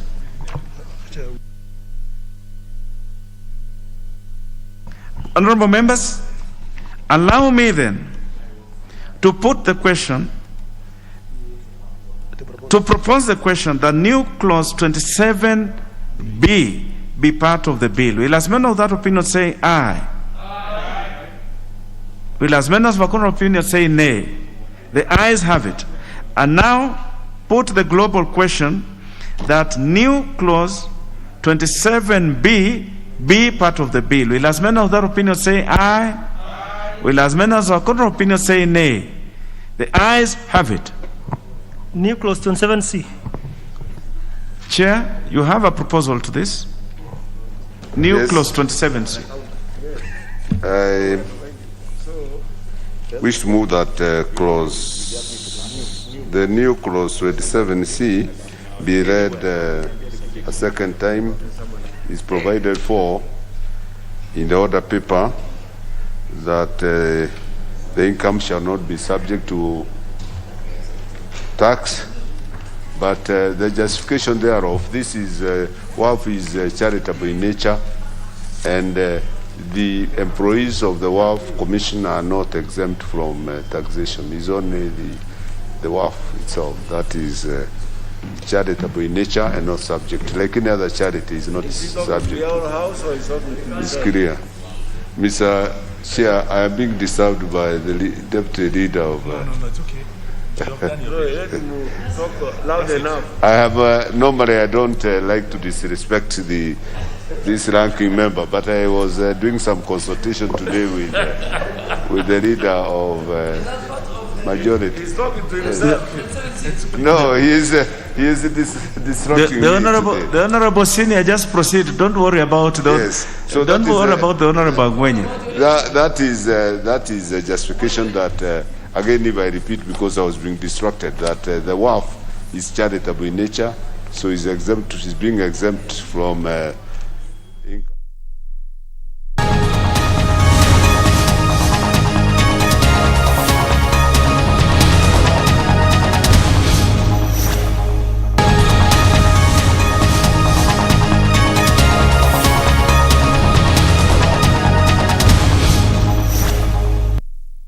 I want to call upon the donors who are giving that money to be able to thoroughly audit those funds and make it condition that unless you go through the process thoroughly and you account for every single penny and submit a report to Parliament, we will not be able to give you any more money. Then you will see them becoming a little bit accountable. And finally, Mr. Speaker, I really want to remind the county assemblies that you are the first point of oversight. Please do your job. MCAs, don't just be clapping to the governors, following the governors everywhere they go. Ask them questions. This is the reason why you are given the mandate by the people. Don't go there and you are confused by power. You know, if you do your job properly, at least the people will be able to have you back there. Today, Mr. Speaker, even the house is empty because everybody is out there looking for votes. You know, they could be out there looking for votes or drumming support for somebody else. But the truth of the matter is that we should be able to separate that. And Kenyans out there ought to see what is it that their legislators are doing. When you're given a job, go out there and carry out that task. Let's run away from this culture of campaigning from the day you are elected into office to the day when you now go into the ballot box. You know, IEBC has not even declared the campaign period on. But as you see, we are running. And I want to ask the people in the county assemblies, not even county assemblies, in all county governments, and in our 47 counties, those who are running so fast, be very afraid of them, because they should be doing the work. Here, we have a lot of bills that we need to pass. We have committees that come up with legislation. They rush through public participation. The laws which are supposed to support you, to help you, sometimes end up being, time bad, and there's no way they can be passed by Parliament. One in case a point is the bill by the distinguished senator from Busia, Senator, what's his name? Amos Wako. I'm sorry, sometimes we forget these names. But the truth of the matter is, Amos Wako came up with a bill on public participation.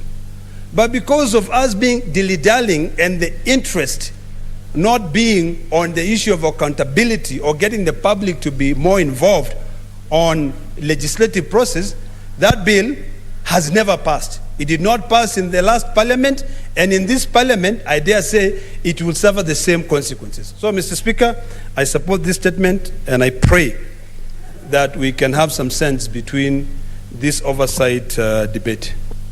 Senator Eric Mogeni. Thank you, Mr. Speaker. I first want to thank the chair of this devolution committee for the statement that he has read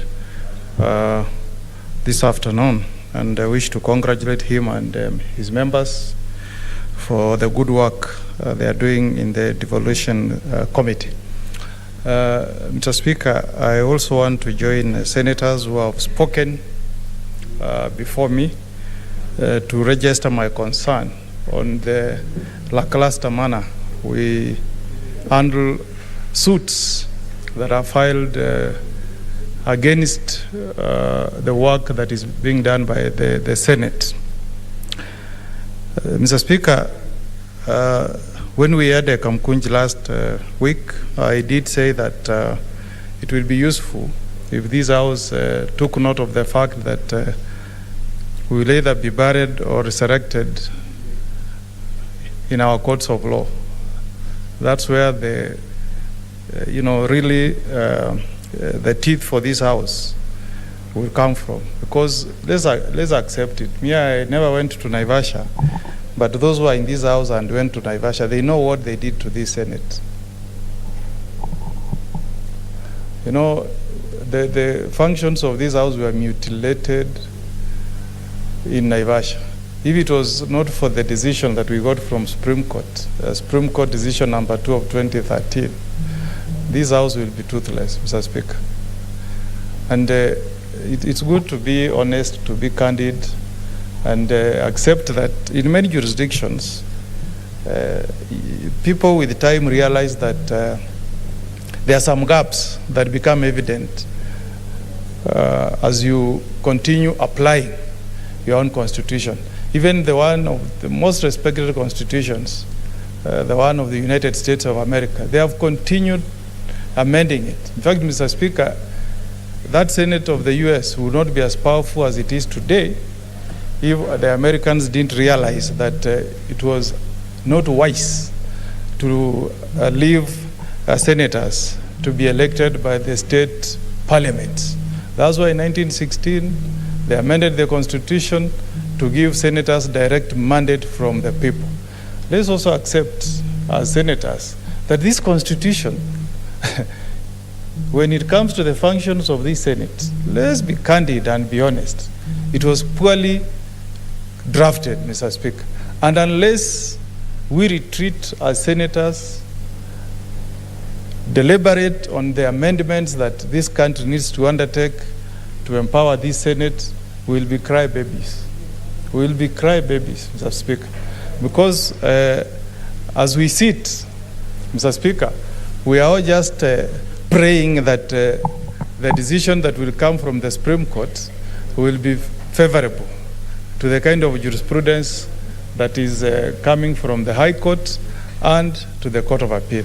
And woe unto us if the Supreme Court upholds the views that have been expressed by the High Court and the Court of Appeal, then the only recourse we have is to push for Kenyans to relook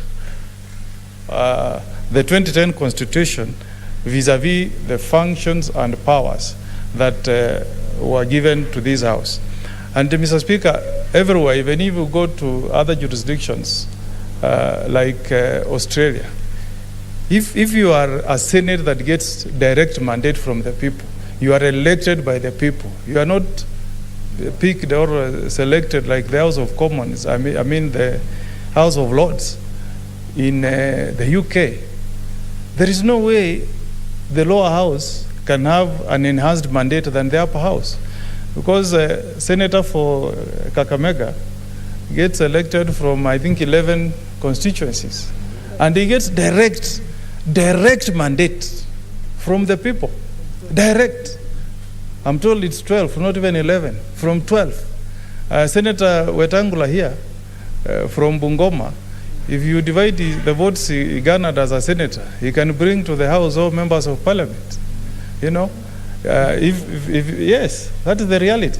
But when it comes to the functions, you find, Mr. Speaker, that the National Assembly is deemed to be the one that should carry more functions than the Senate. I think we are living a lie.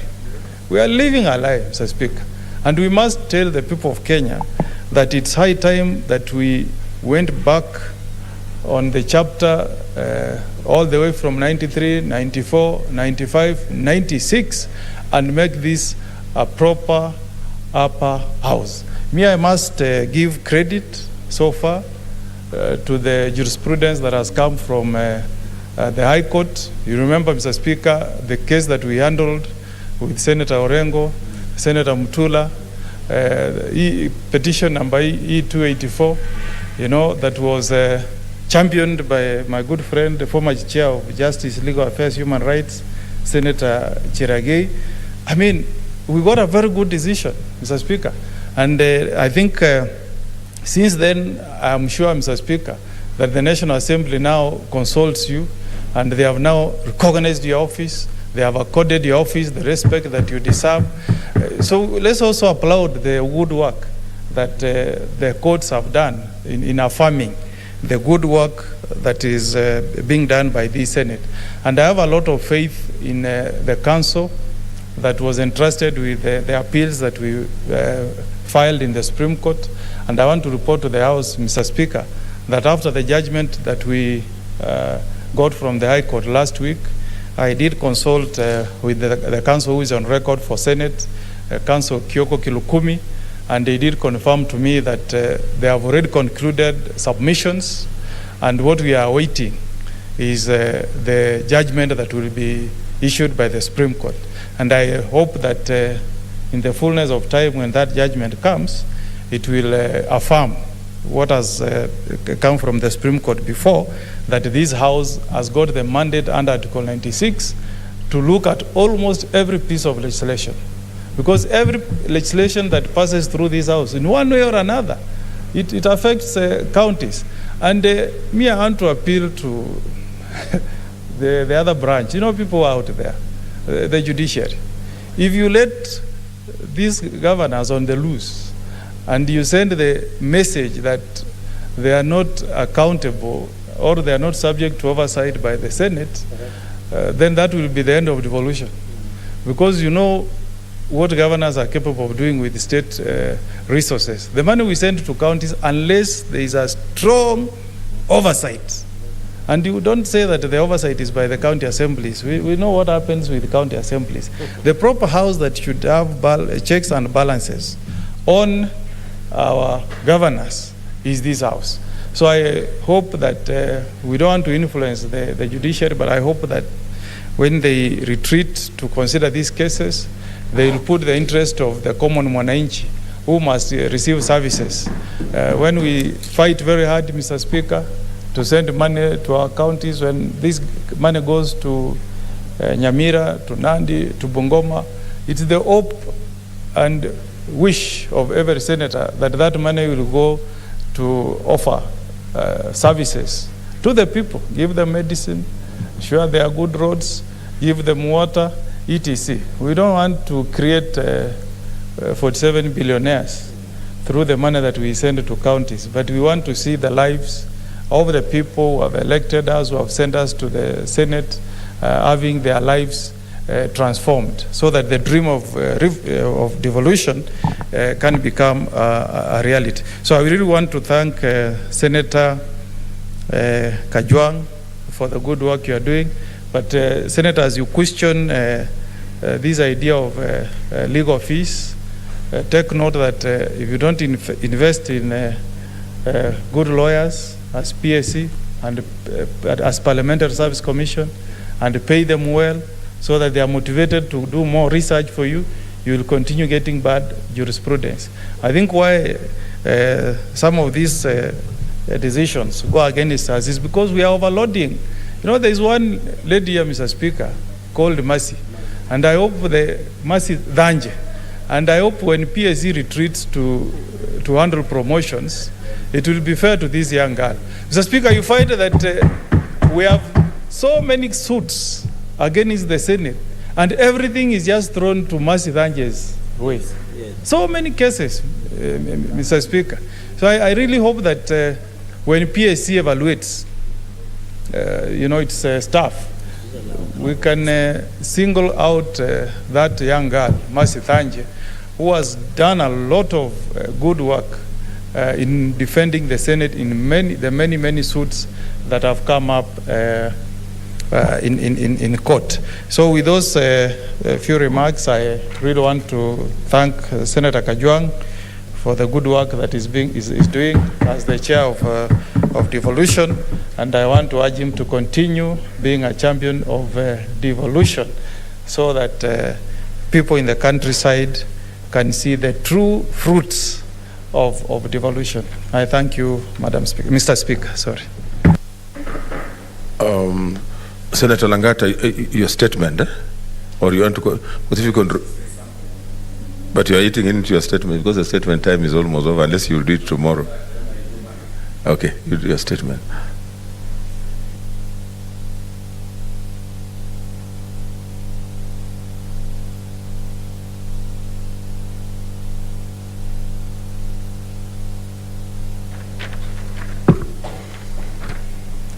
Okay, thank you, Mr. Speaker, sir. I rise pursuant to Standing Order 48.1 to seek a statement from the Standing Committee on Education concerning the increase of fees in institutions of higher learning. In the statement, Mr. Speaker, sir, the committee should first explain why public universities have been increasing their tuition and related fees for academic programs at random, thereby affecting students and more especially those who come from disadvantaged backgrounds, some of whom have already discontinued their studies. And we have also seen several strikes following the same, hence disrupting academic programs. Number two, the committee should explain the policy informing the criteria used by different universities to review tuition fees for various courses, stating how stakeholders are involved in the same process. Number three, Madam Speaker, the committee should also state the amount of government capitation vis-a-vis student enrollment dispersed to institutions of higher learning in the last 24 months. I would also like to request the committee to cause the Ministry of Higher Education to investigate the financial records of public universities to ascertain prudence in utilization of funds allocated to the universities in compliance with the law. This is because there are a lot of money given to the universities, and also we've seen a lot of allegations on corruption concerning the same. Number 5, the committee should provide data of all the students who have dropped out of the institutions of higher learning due to the hikes in fees in the last 24 months, outlining measures in place to subsidize university education of these particular students. That is my statement, Madam Speaker, and I hope you can give me 1 minute to add something, to say something. When you give a statement, normally okay, thank you. you don't add, because it's going to be investigated on your behalf, unless you have a very critical thing you missed out. Yeah, okay? I just wanted to add that the strikes in our universities as a result of these particular fees increments is alarming. Thank you. Thank you. I'll give 2 members to contribute, Senator Olekina Ledama and Senator Cherargei Samson. Were you on this one? You'll go second? Okay, Senator Cherargei first. I didn't know Senator Ledama can be this humble. Madam Speaker, I want to rise and support this statement by Senator Langat and say that the arbitrary increase of fees in our universities is a cause of harm. As we are aware, most Kenyans and most parents, Madam Speaker, you having been a principal of a constituent college and also a lecturer in the university, appreciate the fact that most of the parents go through hard times, especially with hard economic times. So you can imagine if there is fee increment, it will always affect the accessibility to education. Madam Speaker, the cardinal rule and even the right of every Kenyan should make sure that higher education, access to education should always be affordable, should always be accessible. And in fact, I think it is this Senate that passed that every county must have a university across the nation. It was the intention to ensure that everybody within Kenya can access the higher learning education, Madam Speaker. So the increment of school fees has affected, Madam Speaker, because you know some of the students in our higher learning institutions also hustle through here and there. They do other jobs, others are professionals, others are civil servants who, despite heavy workload, they would really want to advance their education within, and you know many people have benefited through such structure, Madam Speaker.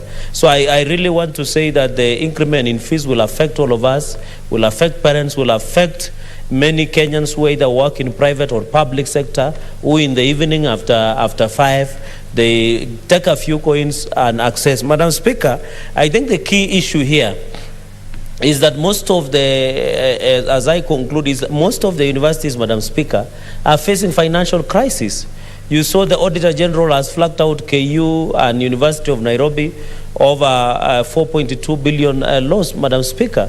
And most of the universities, including Egerton, including Moi University, are on the red because of the debt that they owe to either debtors, Madam Speaker. So I think, Madam Speaker, the universities in this country, even as the Ministry of Higher Learning, should call for a consensus on how we can ensure that our university has not a debt riddle. They should also be innovative on how they can generate their own their own income in one way or another. They should even use other means to ensure, because you are seeing now most lecturers, most workers within the university are going on strike. I think I saw Egerton University are on strike. We have seen so many notices of strike by the institutions of higher learning, Madam Speaker. So I really want to plead that the Ministry of Higher Learning, apart from addressing this issue of arbitrary fees increment to our students, they must also relook at how universities can be sustainable. I know, Madam Speaker, when the issue of PSSP was restructured, Madam Speaker, is that it affected the income that used to come to universities. The fourth point, Madam Speaker, and this one we need to be careful, Madam Speaker, as I conclude, when the private universities were allowed to take the students under the regular program so that they can get a higher education loan board, you find that billions and billions of shillings go to private universities. And it looks like there is a collusion between the Ministry of Education, COOPS, the Kenya Union of Placement of Students, are doing an unholy alliance or a satanic move by ensuring that most students, priority is given to private universities as opposed to public universities. So, Madam Speaker, when that money is being given to universities, Madam Speaker, you find most go to the private universities. Yet we have our very good university. Madam Speaker, you are a product of a public university. Dr. Langat is a product of a public university. All of us are product of public universities. Why should government not be careful so that let the public universities select their students first, then the private universities come second? But if you want to use to say anybody can take it, we know private universities will take advantage. So, Madam Speaker, I really want to say when that issue comes up, we must address on issues of placement to students across the country. I thank you, Madam Speaker. Thank you, Senator. Senator Lekina Ladama.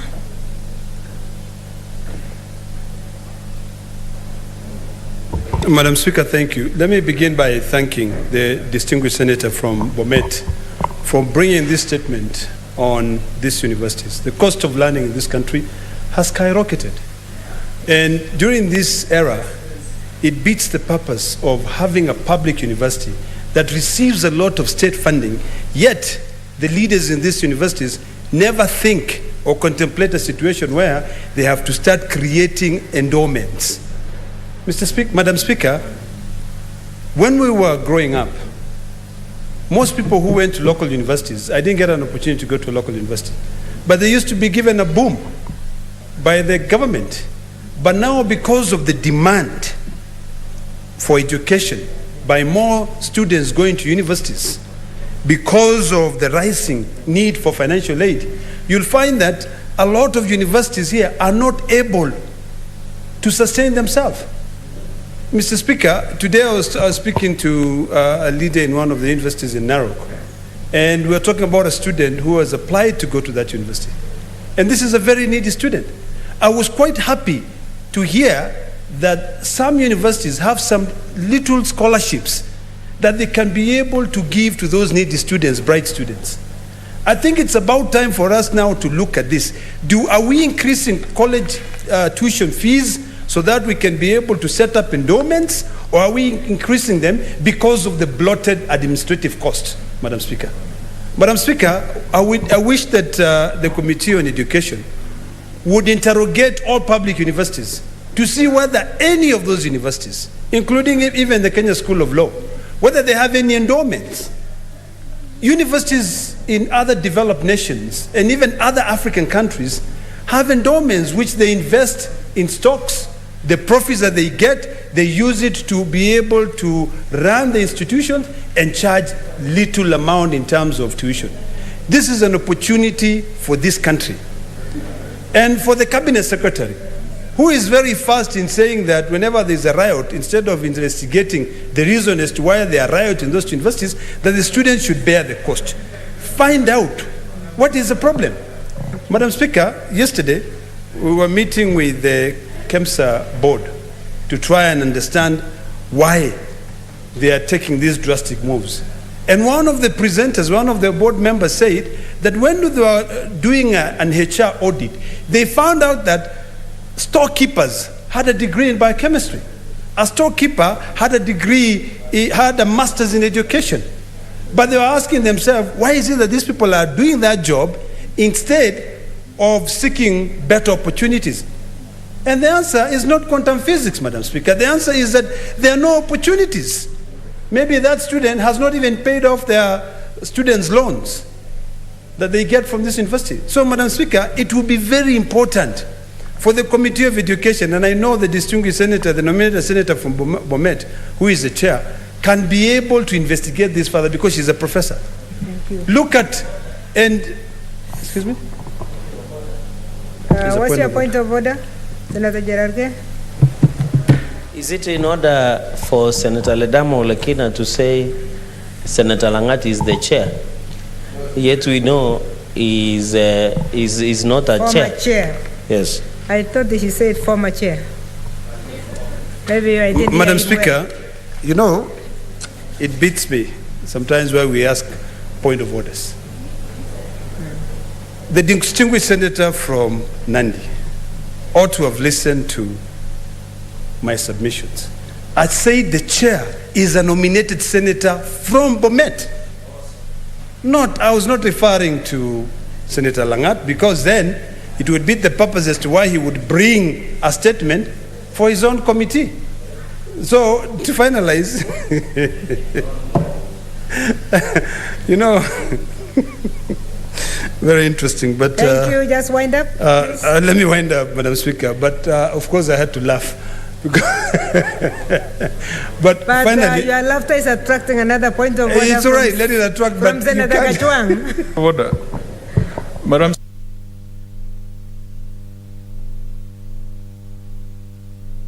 Could Senator Ledamo Lekina give directions on how that laughter shall be captured in the Hansard? Otherwise, it should be struck off completely. I think he was winding up. I don't know. Senator Ledamo, can you wind up? Madam Speaker, when a point of order is raised, the person who raises the point of order expects to be given a response. Yeah. Madam Speaker, my response is very simple. It will be written there, laughter. You know, and that matter proceed. But finally, to conclude, Madam Speaker, yes, I hope that the committee will go further and request a statement of all funds which are given by the Ministry of Education to all public universities. On top of that, Madam Speaker, it will also be important and of interest to this House for us to receive a statement of how much money, public money, has been given to the private universities which has now accepted public students. Madam Speaker, I support.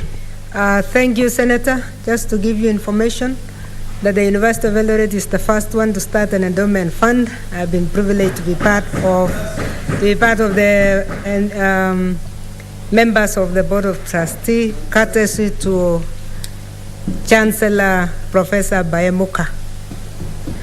Lastly, Senator Kasanga Sylvia.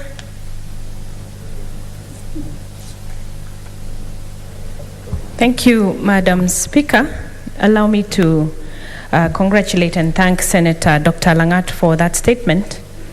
And as we deliberate, and as the Committee of Education is going to deliberate on the issue of raising school fees for students in the university, I think it would also be very prudent that we begin to look at the workings of these universities.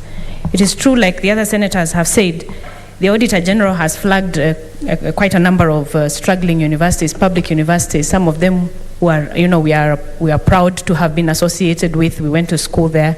We are who we are because of those universities. And so they have to, tell us really what is happening. World over, Madam Speaker, universities are the ones that set the pace for economics, for development, for the future of young people. They are the ones who set the pace for research and development. And I'm wondering, and I keep asking myself, where are these endeavors? Where do we see these endeavors coming from our universities?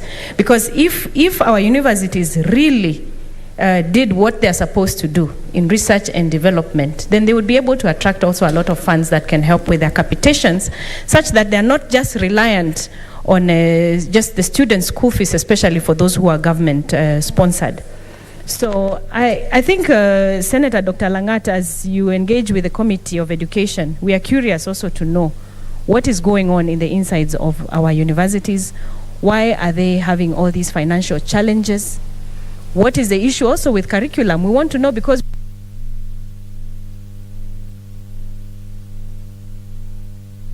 accorded the future that they deserve. You see, a lot of young people are now more attracted to the private universities because their programs seem to be having what they need to be able to, you know, to get out into the job market. What is happening to our public universities? We need to interrogate the programs that they have therein, Madam Speaker. And I think one of the senators mentioned something about the private universities and the public universities and the allocation of students on COOPs. And I'm a bit privy to this, and I know what the private universities receive from government is in line with the number of students that they have been allocated to COOPs. And I think the spirit of the whole allocation of some students to private sector was not in a way to beat up the public or to compete with the public. I think it was a way of just according access of education, you know, to all our students, so they can get a feel also of what is in the private. And I think it's not a bad idea. It's something I think we need to celebrate and understand that it doesn't come from a bad place when it was initiated. And you know, now that the government has put a cap on the number of universities, because clearly we need to be looking more into the TVET, you know, tertiary education, as opposed to just graduate. We need to be looking at the TVET and expanding our TVET education as well, so that we can get more skilled workforce out there, Madam Speaker. So thank you very much, Senator Dr. Langat, for this, and we look forward to see the deliberations of the committee on what they come up with. Thank you. Thank you, Senator Kasanga. The next statement is pursuant to Standing Order 51-1B. Chairperson, Standing Committee on Agriculture and Livestock.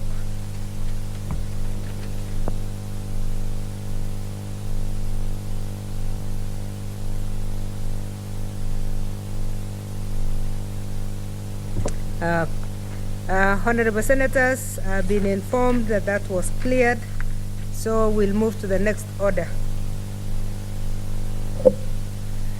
Order number 8, the Maternal, Newborn and Child Health Bill, Senate Bills number 52 of 2021, first reading. A bill for an act of Parliament to provide for a coordinated system for the provision of quality maternal, newborn and child health services, to provide for response to maternal and child morbidity and mortality in the country, to provide for a healthcare system that facilitates the attainment of health rights for the mother and child, and for connected purposes. Next order.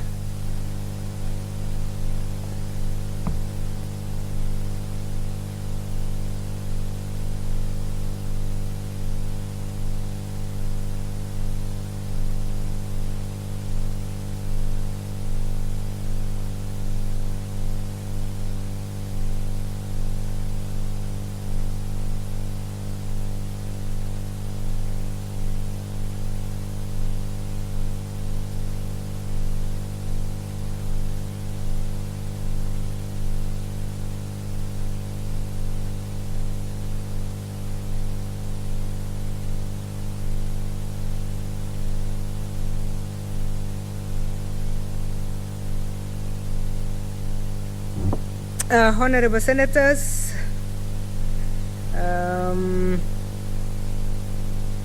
for the convenience of the House,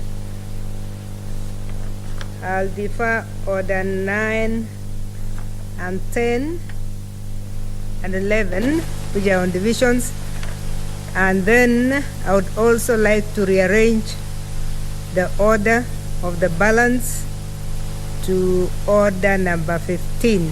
So please read the order. Order number 15, the County Government's Amendment Bill, Senate Bills number 38 of 2021, second reading. Senator Moses Kajwang.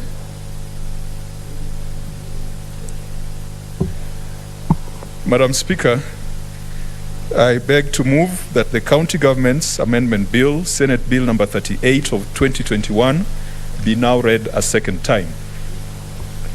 Madam Speaker, This amendment to the County Governments Act is quite familiar to this House. In the last Parliament, this House came up with a Section 91A to the County Governments Act and established the County Development Board. Madam Speaker, the County Development Board has been referred to as the Sang Board, or the bill that gave effect to it was brought by Senator Sang, who was a very vibrant member of this House, and whose vibrancy has been inherited and added upon by Senator Cherargei, who also comes from the county of Nandi. When the county development boards were established, and indeed when the president signed the bill, the amendment, and made it law, the Council of Governors rushed to court, saying that the county development boards were unconstitutional. As a result, Section 91A of the County Governments Act was struck out and was declared unconstitutional. The result is the role of the Senate is to represent the counties, to represent their interests and their governments. And yet we do not have a forum for a senator to understand and to discuss with the county government what their interests are.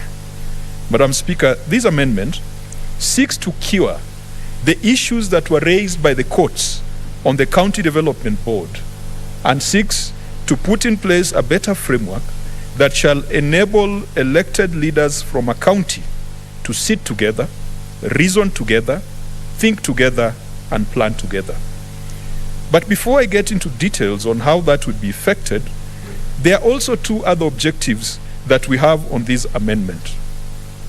The second objective is to enhance the corporate governance of county assembly service boards. Madam Speaker, this Senate established county assembly service boards to provide direction, overall direction, administrative, human resource to county assemblies, and they were modeled on the Parliamentary Service Commission. Madam Speaker, we have 47 county assembly service boards, and they are chaired by the Speaker, just like the Parliamentary Service Commission is chaired by the Speaker. Each of these county assembly service boards have a vice chair, just like in the Parliamentary Service Commission. But there has been a curious occurrence, Madam Speaker, that whenever a Speaker of a county assembly is kicked out of office for whatever reason, the House very quickly puts an acting Speaker, and that acting Speaker then chairs the County Assembly Service Board. And the first thing that the acting Speaker and acting Chair of County Assembly Service Board does is to sack the employees who are perceived to be loyal to the Speaker who has been impeached or who has been kicked out of office. Madam Speaker, that has happened in Nyandarua very recently. The Speaker was impeached. The next day, the Deputy Speaker, who was not seeing eye to eye with the Speaker, convened a meeting of the County Assembly Service Board. The clerk was fired, and all staff who were deemed to be sympathetic to the impeached Speaker were kicked out. What we are saying is that the County Assembly Service Board should mirror the Parliamentary Service Commission in that where the chair of the County Assembly Service Board is not there for whatever reason, the acting chair shall be the vice chair, not the deputy speaker. Madam Speaker, it would be quite ridiculous if we said that in the absence of Speaker Muturi, my friend Moses Cheboi should chair the Parliamentary Service Commission. It should be the vice chair. And that lacuna has been there in the law, and some county assemblies have abused it. And Madam Speaker, this is a legislative amendment that found a lot of favor with the County Assemblies Forum because they thought that that gap has been exploited for the wrong reasons in the past. Beside enhancing corporate governance of County Assembly Service Boards, the third objective of this amendment is to mandate county governments to submit an annual performance report to the Senate. Madam Speaker, the annual performance report is not a new creation. It is there in Section 47 of the County Governments Act. It is just that the Act was so loose because it said that the executive shall submit the annual performance report to the Assembly. There were no timelines, and there was no prescription on action to be taken. Madam Speaker, the annual performance report must be seen to be as important as a financial performance report. Right now, every county government does a financial report, which then is looked at by the Auditor General, and a report comes to the Senate and the County Assembly. It only looks at the financial perspective. What about the other perspectives like the human resource? What about other perspectives like the stakeholders in the county, like projects, like the overall county integrated development plan?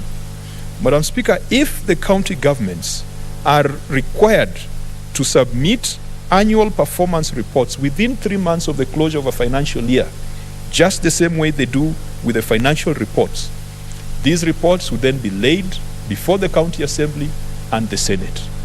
That means that a senator for Narok, instead of looking at a report that says how procurement was done, how many pencils and envelopes were bought, is also looking at another report that tells him what was a performance objective, what was a performance target, and to what extent has that been achieved.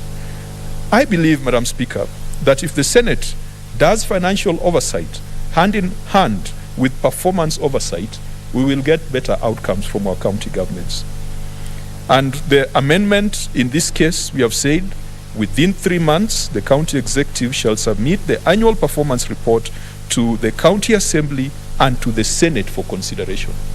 What I foresee, Madam Speaker, is that when this becomes law, we might want to establish a committee, a standing committee of this House, which then their sole purpose would be to look at the annual performance reports coming out of the counties.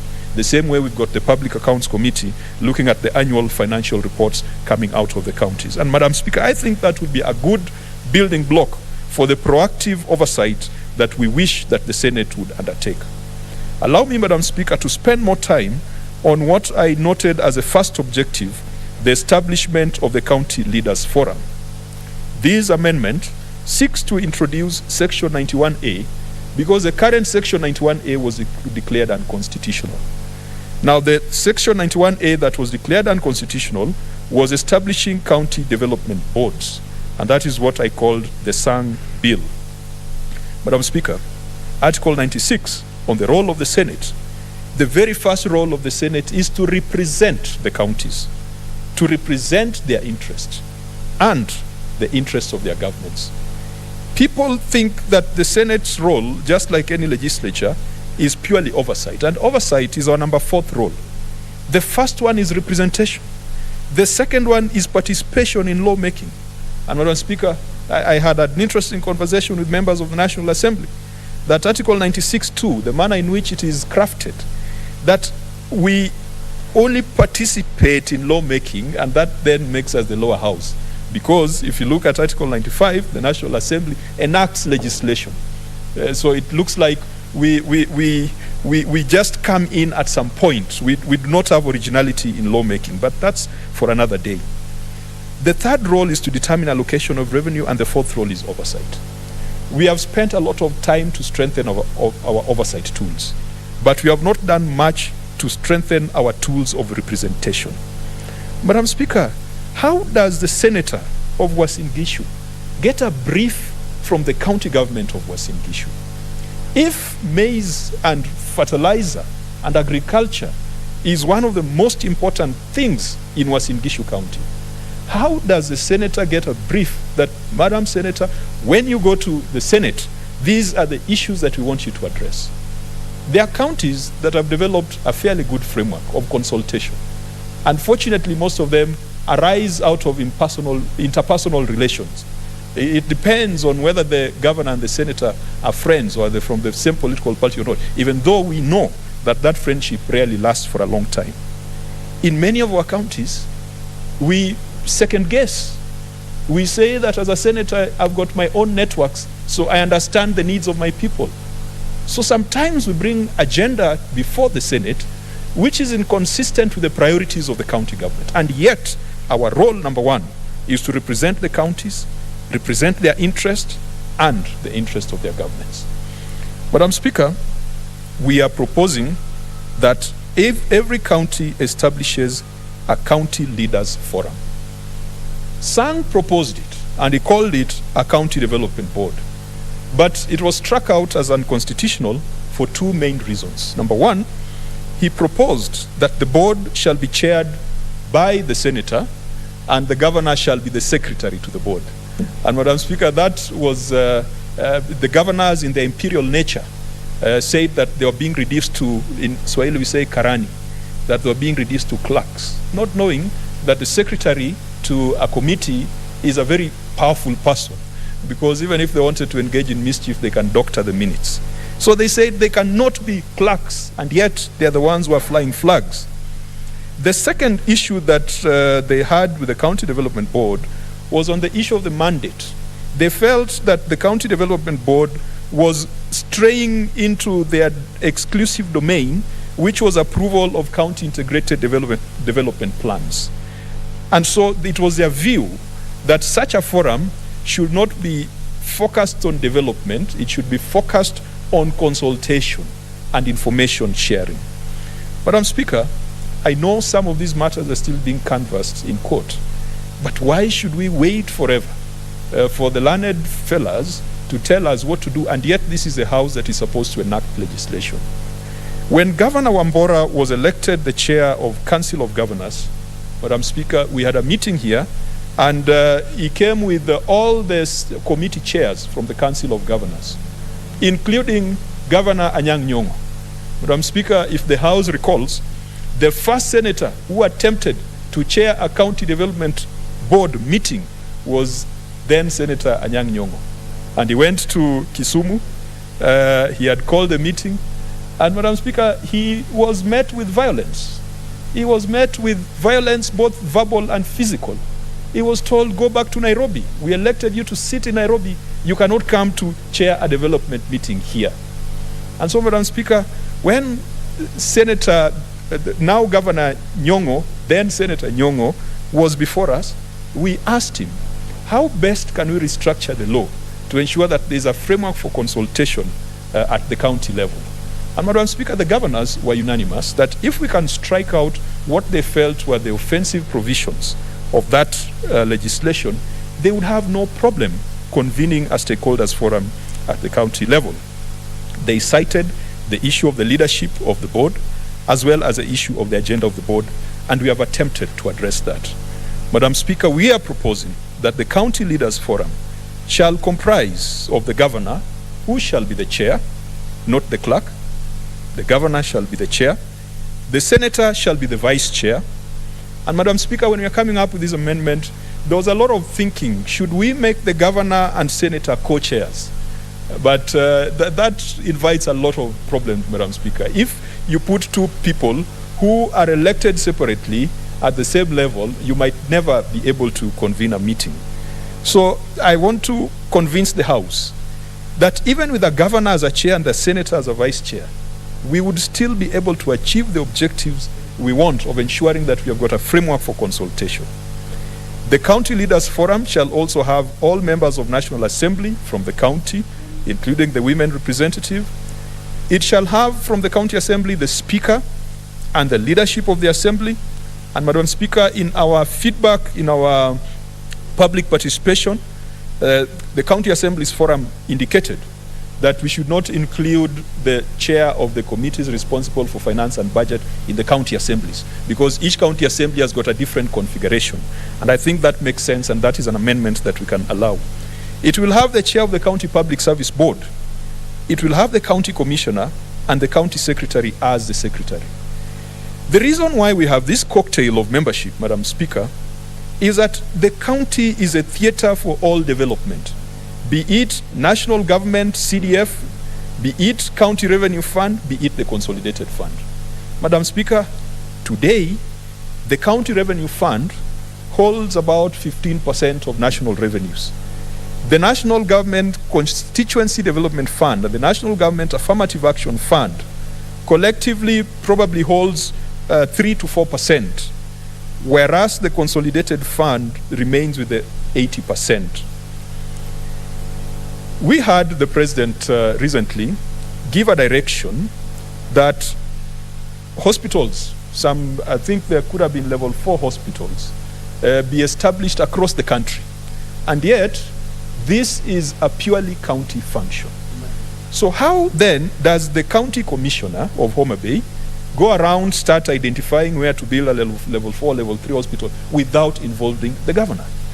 Madam Speaker, we are saying that the agenda of this county leaders forum shall be to ensure that we get rid of those overlaps.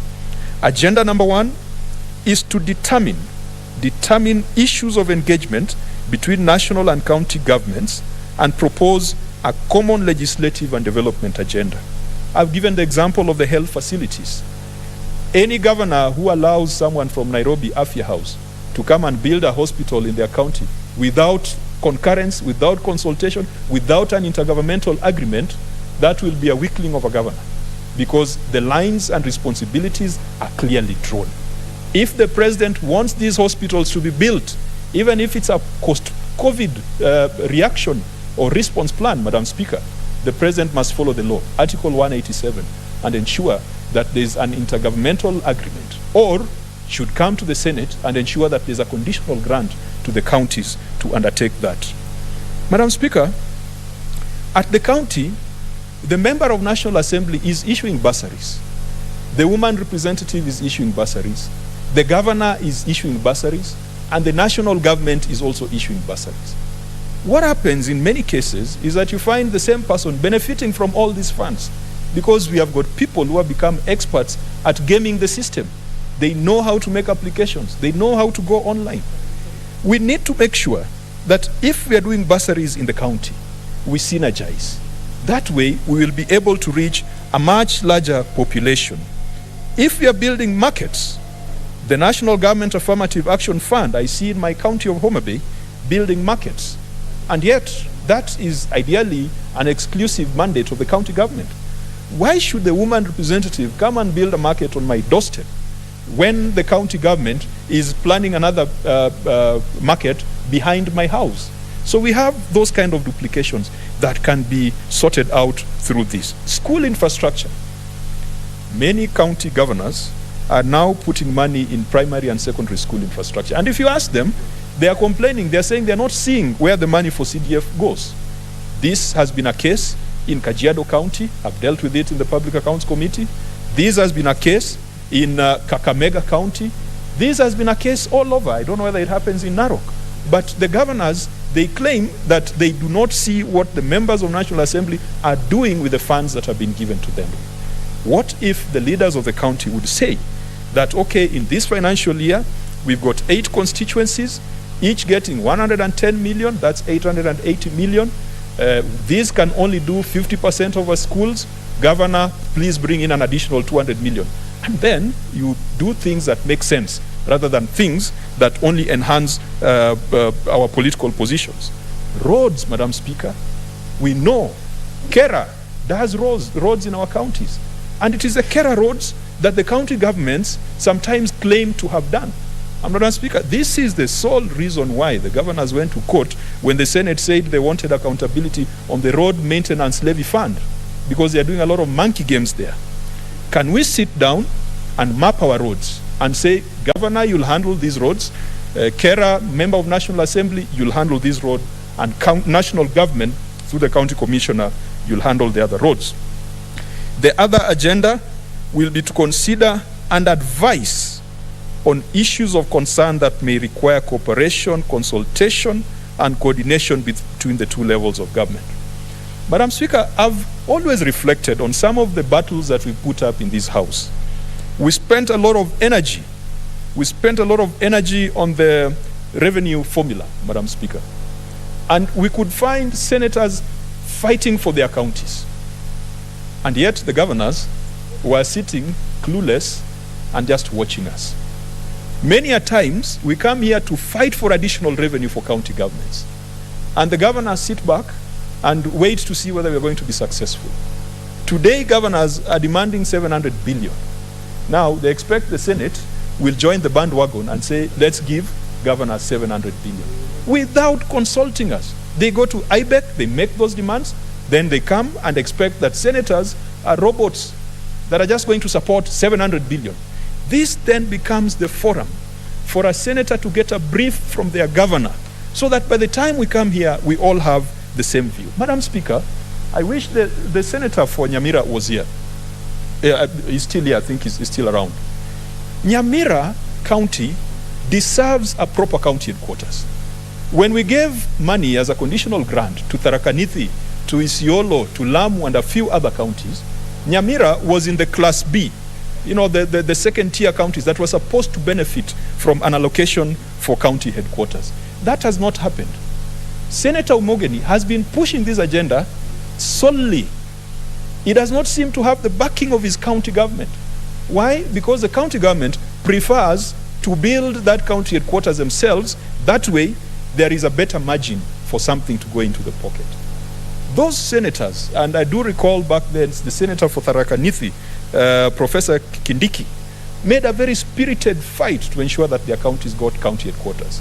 Today, when you go to oversight the buildings and the progress, you are told, you are being slapped with a court order telling you that it is not Senate's business to oversight conditional grants. And yet we are the ones who fought for allocation of those funds. That is really shameful, and it's really, shifting of goalposts, because when the counties need money, they need the Senate. And when the Senate requires an answer on how the money has been utilized, they run to court to get court orders. Madam Speaker, the marginalization policy, and I'm glad I'm seeing the senator for Samburu is here. When we arrived at the marginalization policy that we have, which Senator for Nairobi disagrees with, and he has all the right to disagree with it. But did he sit with Governor Sonko? Did Governor Sonko conceptualize and understand that this marginalization policy is not taking care of pockets of marginalization within Nairobi? Probably not. Probably it was beyond his pay grade. But we expect a situation where, when we are talking of a marginalization policy or an equalization policy and equalization fund, when we stand here, we are speaking on the authority of our county governments. Because, curiously, our mandate number one is to represent the counties. I think we have said that the counties are made up of people, so we have extended and said 0.1 represent the people and then 1 represent the counties. But in truth, what the Constitution says is we represent counties. If we represented the people in the counties, then there would be a constitutional provision for us to every day go under the trees and sit with the people in the counties to get their views. But we represent the counties. This is a forum for which we will be talking to the counties and will be understanding what they're doing. Transfer of functions, Madam Speaker, is another example.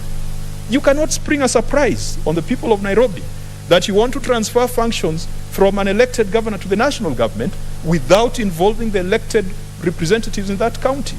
It was shameful. I know Senator Sakaja told me that he was consulted in private, informally. Even though in private he also says he's the one who recommended the drink that the governor should have been given to enable him sign the deed of transfer. but that was all informal. But it came as a surprise. What kind of leader are you? You are an elected member of parliament in Nairobi, and it surprises you also, just like it surprises everybody. Things like those should be discussed in that forum. The third agenda is to consider the views of the county government on the budget policy statement.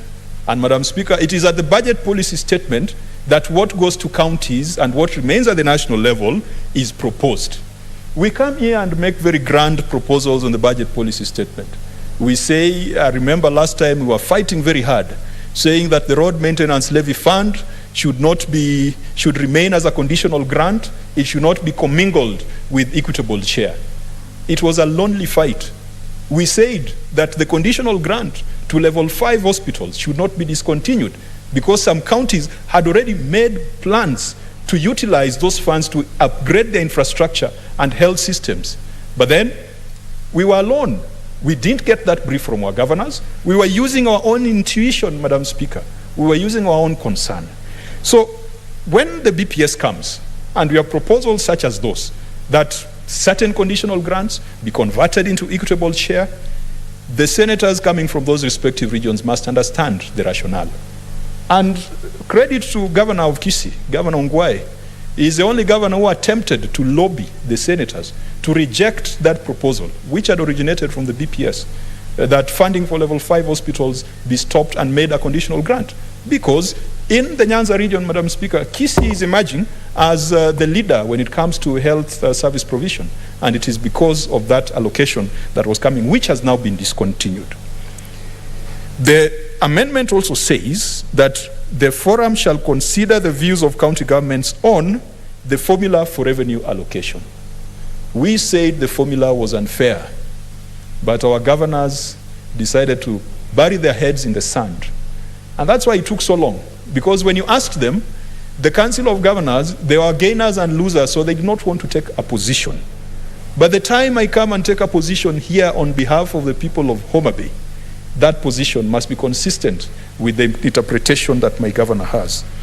The forum shall also consider the views of the county government on the division of revenue and county allocation of revenue before enactment and on proposed withdrawals from the equalization fund. Madam Speaker, that agenda is not developmental. It does not offend what the High Court said. That agenda is consultative, Madam Speaker. We are consulting, we are harmonizing, we are making sure that what the national government is doing in our counties, what the county government is doing, and what the MPs who are holding funds representing the national government, whatever they are doing is harmonized so that we do not have unnecessary wastage and unnecessary duplication. Madam Speaker, there would be practical challenges. Number one, how do you get a quorum?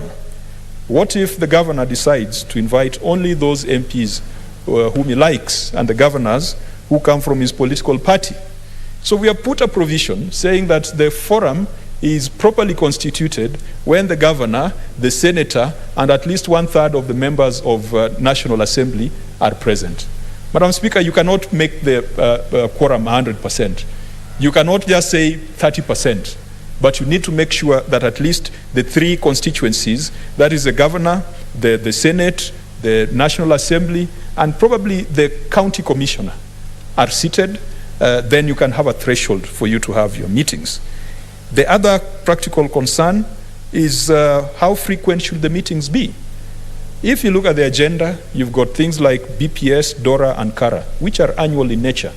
That means that at a very minimum, this forum must meet twice, because these BPS, CARA, DORA come at different frequencies. Again, another problem is how do you take care of administrative expenses? That was something else the governors contested in court, saying that there is no reason, there is no way they are going to take care of the tea and water of a senator, because the tea and water of a senator is taken care of by the Parliamentary Service Commission. You know, Madam, some of these things, your heart bleeds when you think about devolution and what the intention was. It was not supposed to be competition between the people and their representatives. It was supposed to be people working together. And so the court had agreed with them in the case of the Sang Bill of the County Development Board that it was wrong for the senator to come to do a meeting in the county and then that meeting is underwritten, the expense of that meeting is underwritten by the county government. Madam Speaker, you can have a meeting without tea. I mean, we senators, we can carry our own tea and our own other liquids in flasks in our pocket. We can come with it. We don't need the county government to make this a big deal that they are now financing the activities of Parliament. The other concern is, what if the governor decides he's not doing it? And Kenya has this utadu, mentality. And Madam Speaker, even though we have not put it in, this is a matter that came up during the public participation, that we need to put a penalty. There are certain cases where, in drafting the law, we have made certain offenses impeachable. For example, under the Parliamentary Powers and Privileges Act, if a governor or person summoned is taken to court and upon conviction is found to have violated the provisions of that act, there's a financial aspect that will be fined, but it goes further to say that that conviction shall form grounds for removal from office. Madam Speaker, a governor who refuses to call other leaders to a consultative forum at least once every year upon conviction should find themselves impeachable. Again, I'd said, Madam Speaker, that we want the annual performance reports to come to the Senate. there are questions on how then do you process the annual performance report. And Madam Speaker, this should not be a big deal because the annual financial report is already being processed by the relevant committees of this House. And this could be the mandate of a select committee, or it could be the mandate of established committees. But it is important that we just don't count the coins from the counties. We look at impact. That is when we'll start doing value for money oversight and value for money representation. We'll be focusing more on performance. We'll be focusing more on objectives and the outcomes of the targets that have been put to achieve those objectives, rather than whether someone got a qualified or unqualified opinion. Madam Speaker, I wish to beg that the House considers this amendment so that we can have a structured way for the Senate and for the National Assembly and for the county governments to consult and to harmonize and to synergize and to reduce wastage and to reduce the duplication that currently exists. I want to beg the House to consider and approve this amendment so that we can stabilize our county assemblies and our county assembly service boards.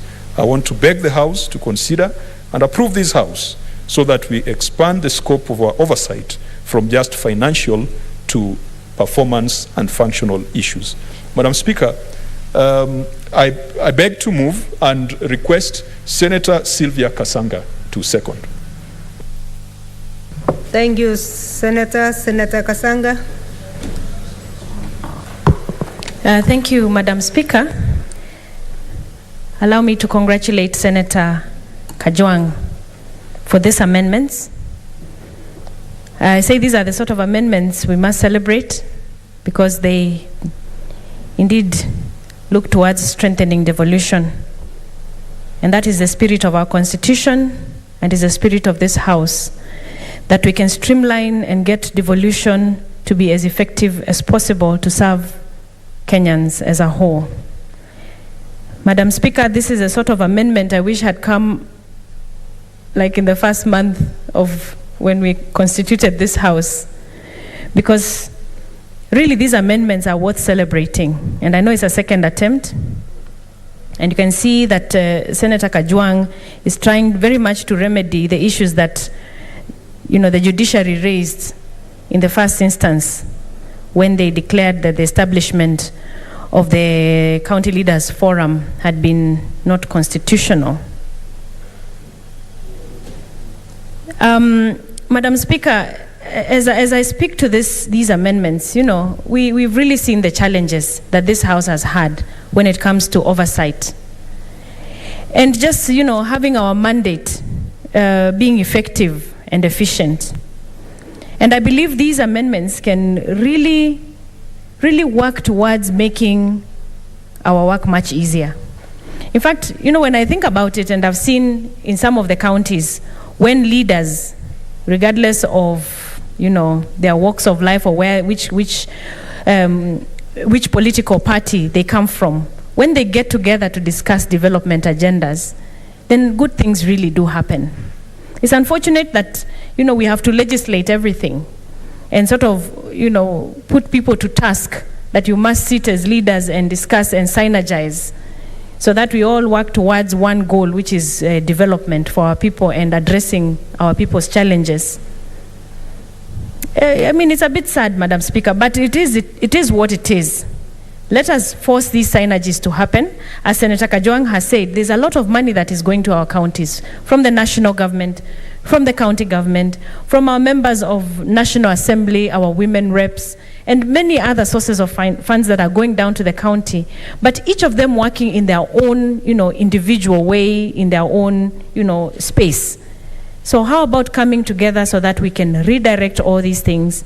How about coming together of leaders where even a county budgetary plan, you know, can have the input of some of the other leaders as well? Because they're also representatives of people who understand what the people need. And I can imagine what it would be like when we have such a synergy. What's still, Madam Speaker, is that a lot of the senators here really, you know, are always catching up with what the governors are busy doing. So having a forum where you have your senators also being abreast with, you know, the development agenda of the governor and the other members of parliament is also a very good thing, is a good synergy. Then, Madam Speaker, we must celebrate, you know, the proposal to submit the annual performance report to Senate. And of course, this is the only place it can be brought, being that the Senate is the one that is mandated to oversight counties. This annual performance report, you know, would go a long way to helping set the pace, set the standards, you know, set the targets, set expectations, have something that we can measure ourselves as a people on how we are moving forward and how we are moving our counties forward. I think this is a very brilliant idea, and honestly, we would love to see this come into place. And like Senator Kajwang said, then, you know, there would be a standing committee whose work is now to look at these reports, you know, and give their recommendations on the reports. And then we can, you know, really push the county governments to really perform when we look at the reports against each other, and when we have matrices that can help us now to really set the standard and measure the output of these reports. So these are really good ideas. And of course, you know, looking at the county assemblies, development and service boards, that's also another thing. We need to streamline and strengthen the working of our county governments. After all, they're the ones on the ground. They're the ones who are monitoring what the governor is doing on the ground. And this is also very critical that we strengthen our county assemblies and we stabilize them as much as possible. I really want to commend this amendment, and I pray that if it were possible that we can see it go through before we go to the next election, such that, you know, the next Senate that comes here has this sort of forum to engage at the county. I think that would be a wonderful thing for oversighting and for strengthening the devolution that we are always strengthening. And then, of course, hope and expect that should there be any reason why this should be challenged in a court of law, that for once, you know, the courts can see that they are really crippling the work of Senate. And in fact, you know, this has been a conversation we are having today, and in our Committee of Transport, where we have been stopped from looking into some of the levy funds that are given to the governors. And it's really unfortunate that there can be money that, you know, belongs to Kenyans, and yet nobody can oversight that money. That is really a big overlap and an oversight on the part of the judiciary. And we hope, you know, that this can be looked into significantly so that we can change how we are functioning, we can strengthen, you know, our synergies and work towards one common goal, which is a strong devolution and an effective devolution, and a devolution that really serves and uplifts the lives of Kenyans. So, Mr. Speaker, once again, I want to congratulate and thank Senator Kajwang for thinking through this and really calling him a champion of devolution. Of course, he is the chair of the committee, and for that we want to celebrate him for bringing these and seeing that these gaps need to be sealed before we go into another election, if possible, so that we can strengthen the next house that comes. So I want to say that I support this and I second. Thank you, Mr. Speaker.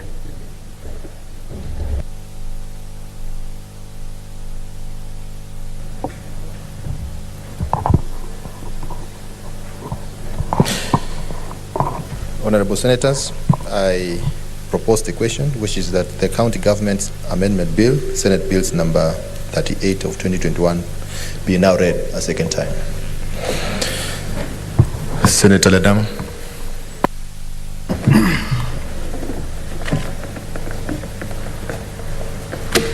Mr. Speaker, I thank you. I rise to support these amendments to the County Governments Act.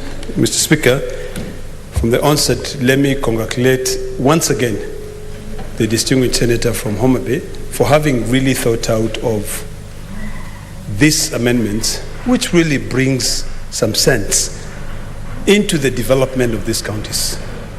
Mr. Speaker, the biggest challenge we have now is the fight of supremacy between the governors and the senators.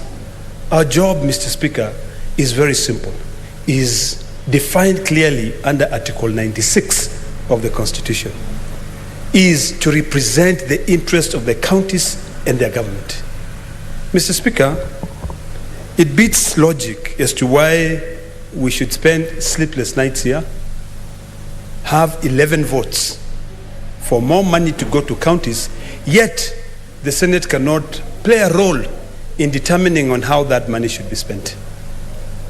Let me thank the governor of Nandi for attempting to be able to introduce these amendments to the County Governments Act when he was a senator, because he thought clearly on the role that the Senate should play in terms of ensuring that there is logic in terms when it comes to development of the County Integrated Development Plan, the annual development plan, so that when counties are developing, this issue of inequality can become a thing of the past.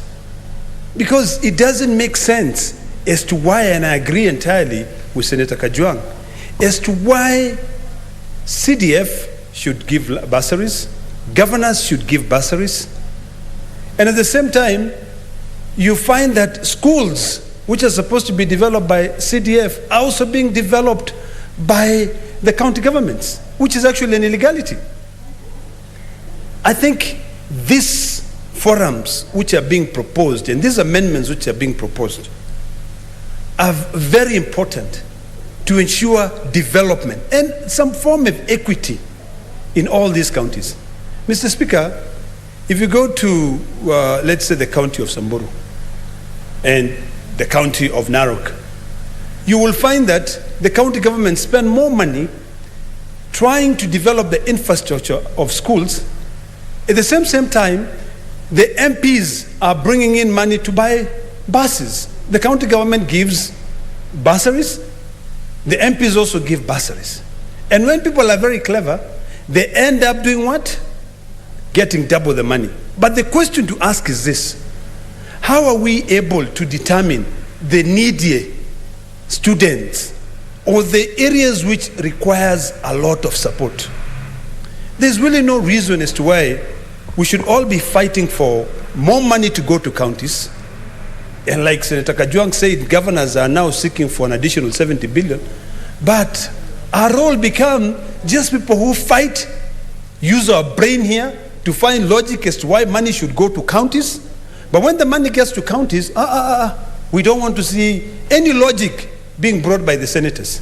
Let them go there, they'll be able to question us when they want.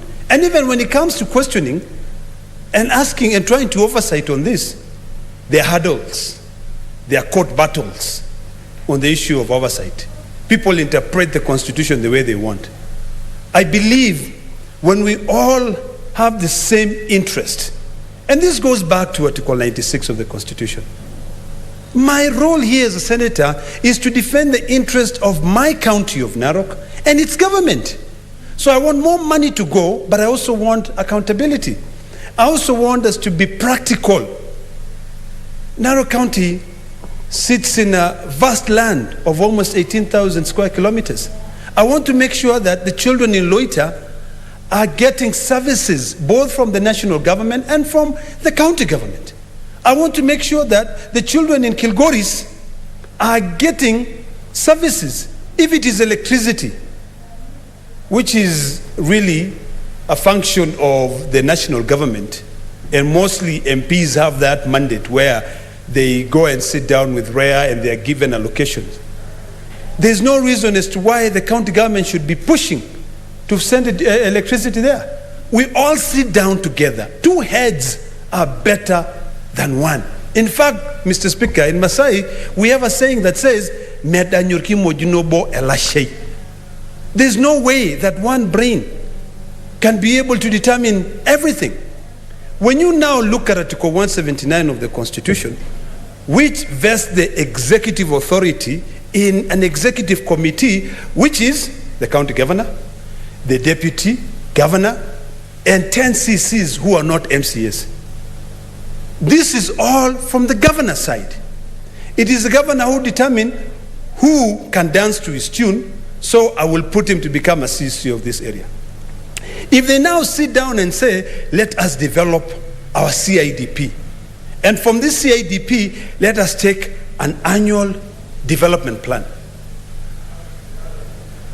What tells you that development or that decision will be one that will consider every part of the county?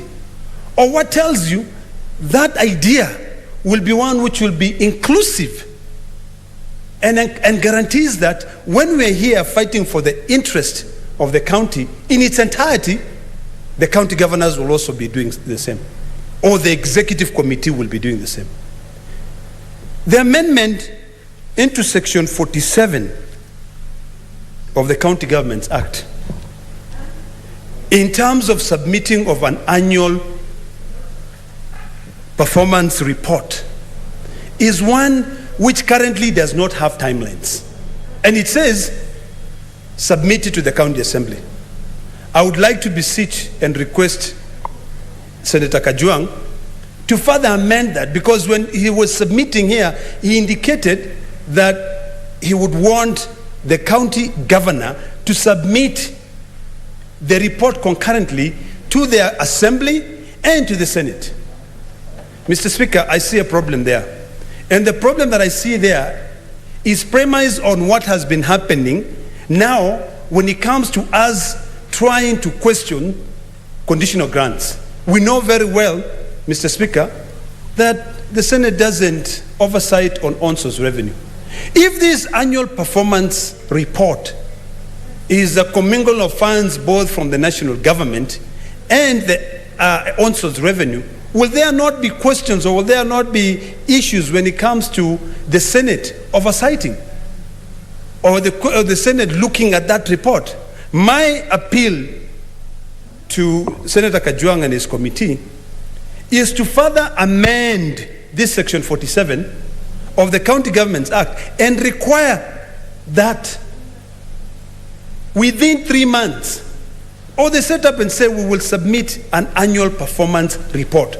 So within 3 months, after that annual has gone, if we had said that the County Assembly has allocated about 3 million shillings to be used to build an abattoir in Narosora, in Narok County, we don't want a situation whereby after there is no timeline as to when we can be told that was actually done. So I would want them to amend that section further to require that this annual performance report is submitted to the Assembly first. The Assembly become the first point of oversight. They examine that report because they are the ones who passed the budget. Look at it and say the governor has reported that within 3 months, or the report on the annual performance contract is in a report, they said, we built this. Let them go check, and after that, let the county assembly come up with a report and submit it to the Senate. And the reason why I'm arguing like that, Mr. Speaker, is because we know that the county assembly cannot question the governor. In fact, the county assembly will go as far as questioning the CCs of each department, but they will never question the governor. So if we want accountability and we want to be able to see that the laws that we pass here in this house, the laws that we propose to be able to bring proper accountability of resources in this country make sense, let it go through that step of the assembly. From the assembly, let us have a report so that we in this house, can now question the governor on this annual performance report. Mr. Speaker, I'm also quite intrigued by the proposal to have this county development board, or what is it called, county leaders forum, to change from what Senator, now Governor of Nandi, had in mind to make it a county's leaders forum, because you're bringing leaders together. These leaders are elected together. A governor is elected by the same people who elect a senator and a women representative. You are bringing members of the National Assembly all together. Let's sit down, and I love the fact that the governor, who is the boss of the county government, is given the mantle to become the chair. But because the senator is the one who pushes money to the counties, let him become the vice chair.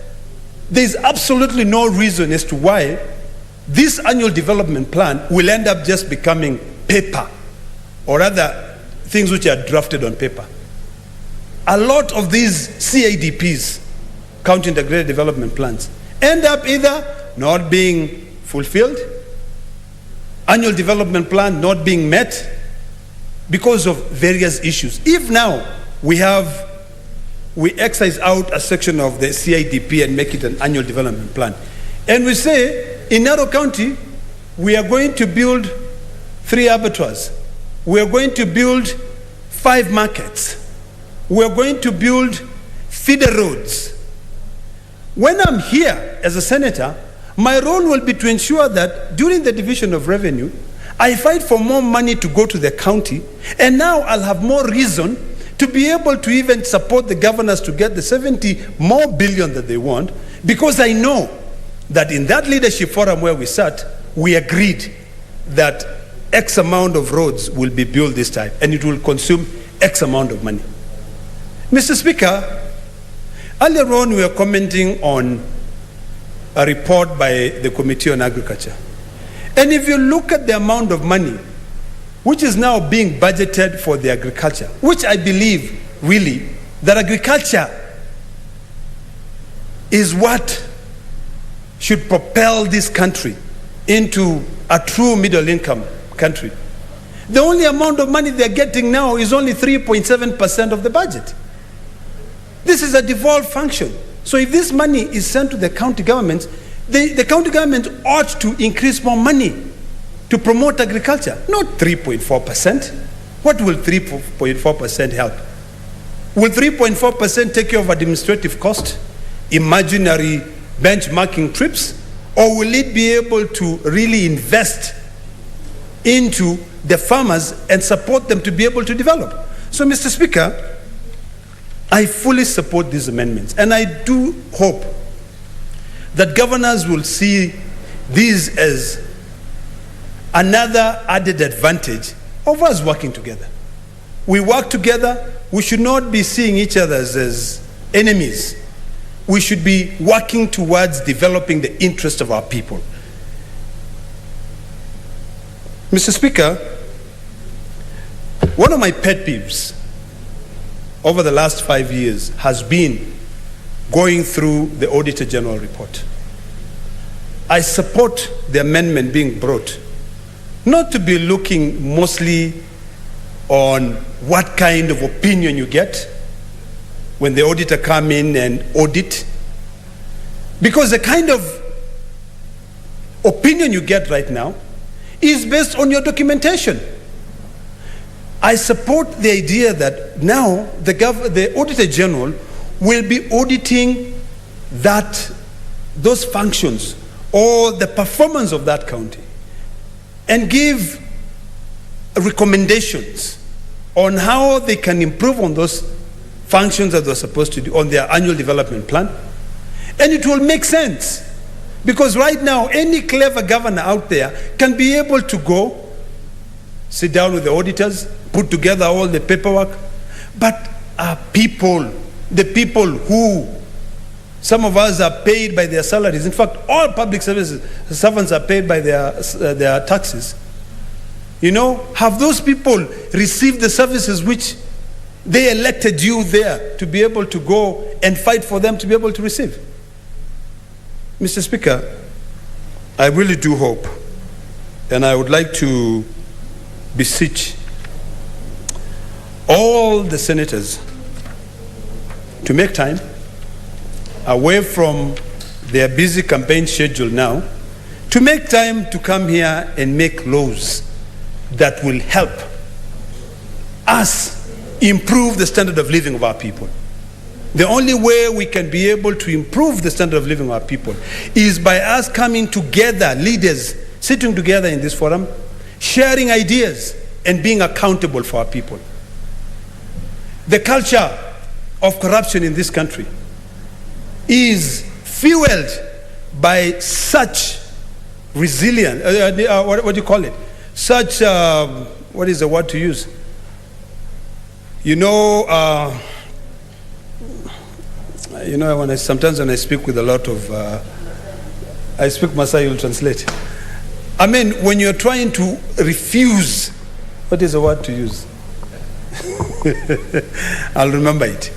But I think let me summarize it by saying this.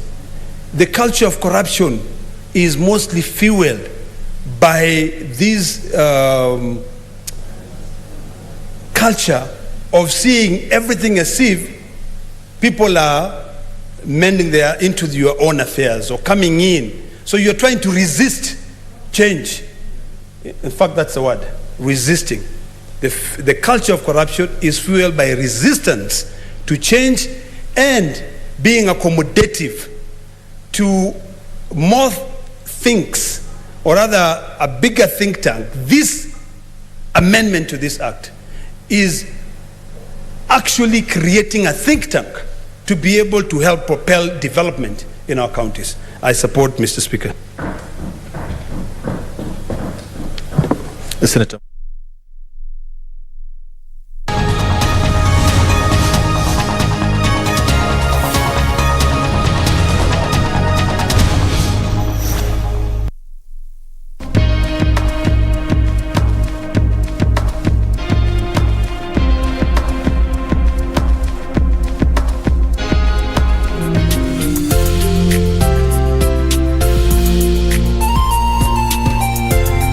KDIC, protecting your deposits. Ili kupata skiza tune hii ya Warumi 8, bonyeza *811 *963 hash. Nina hakika kwamba hakuna kinachoweza kukutenga na upendo wa Mwenyezi Mungu. Si kifo, si malaika, si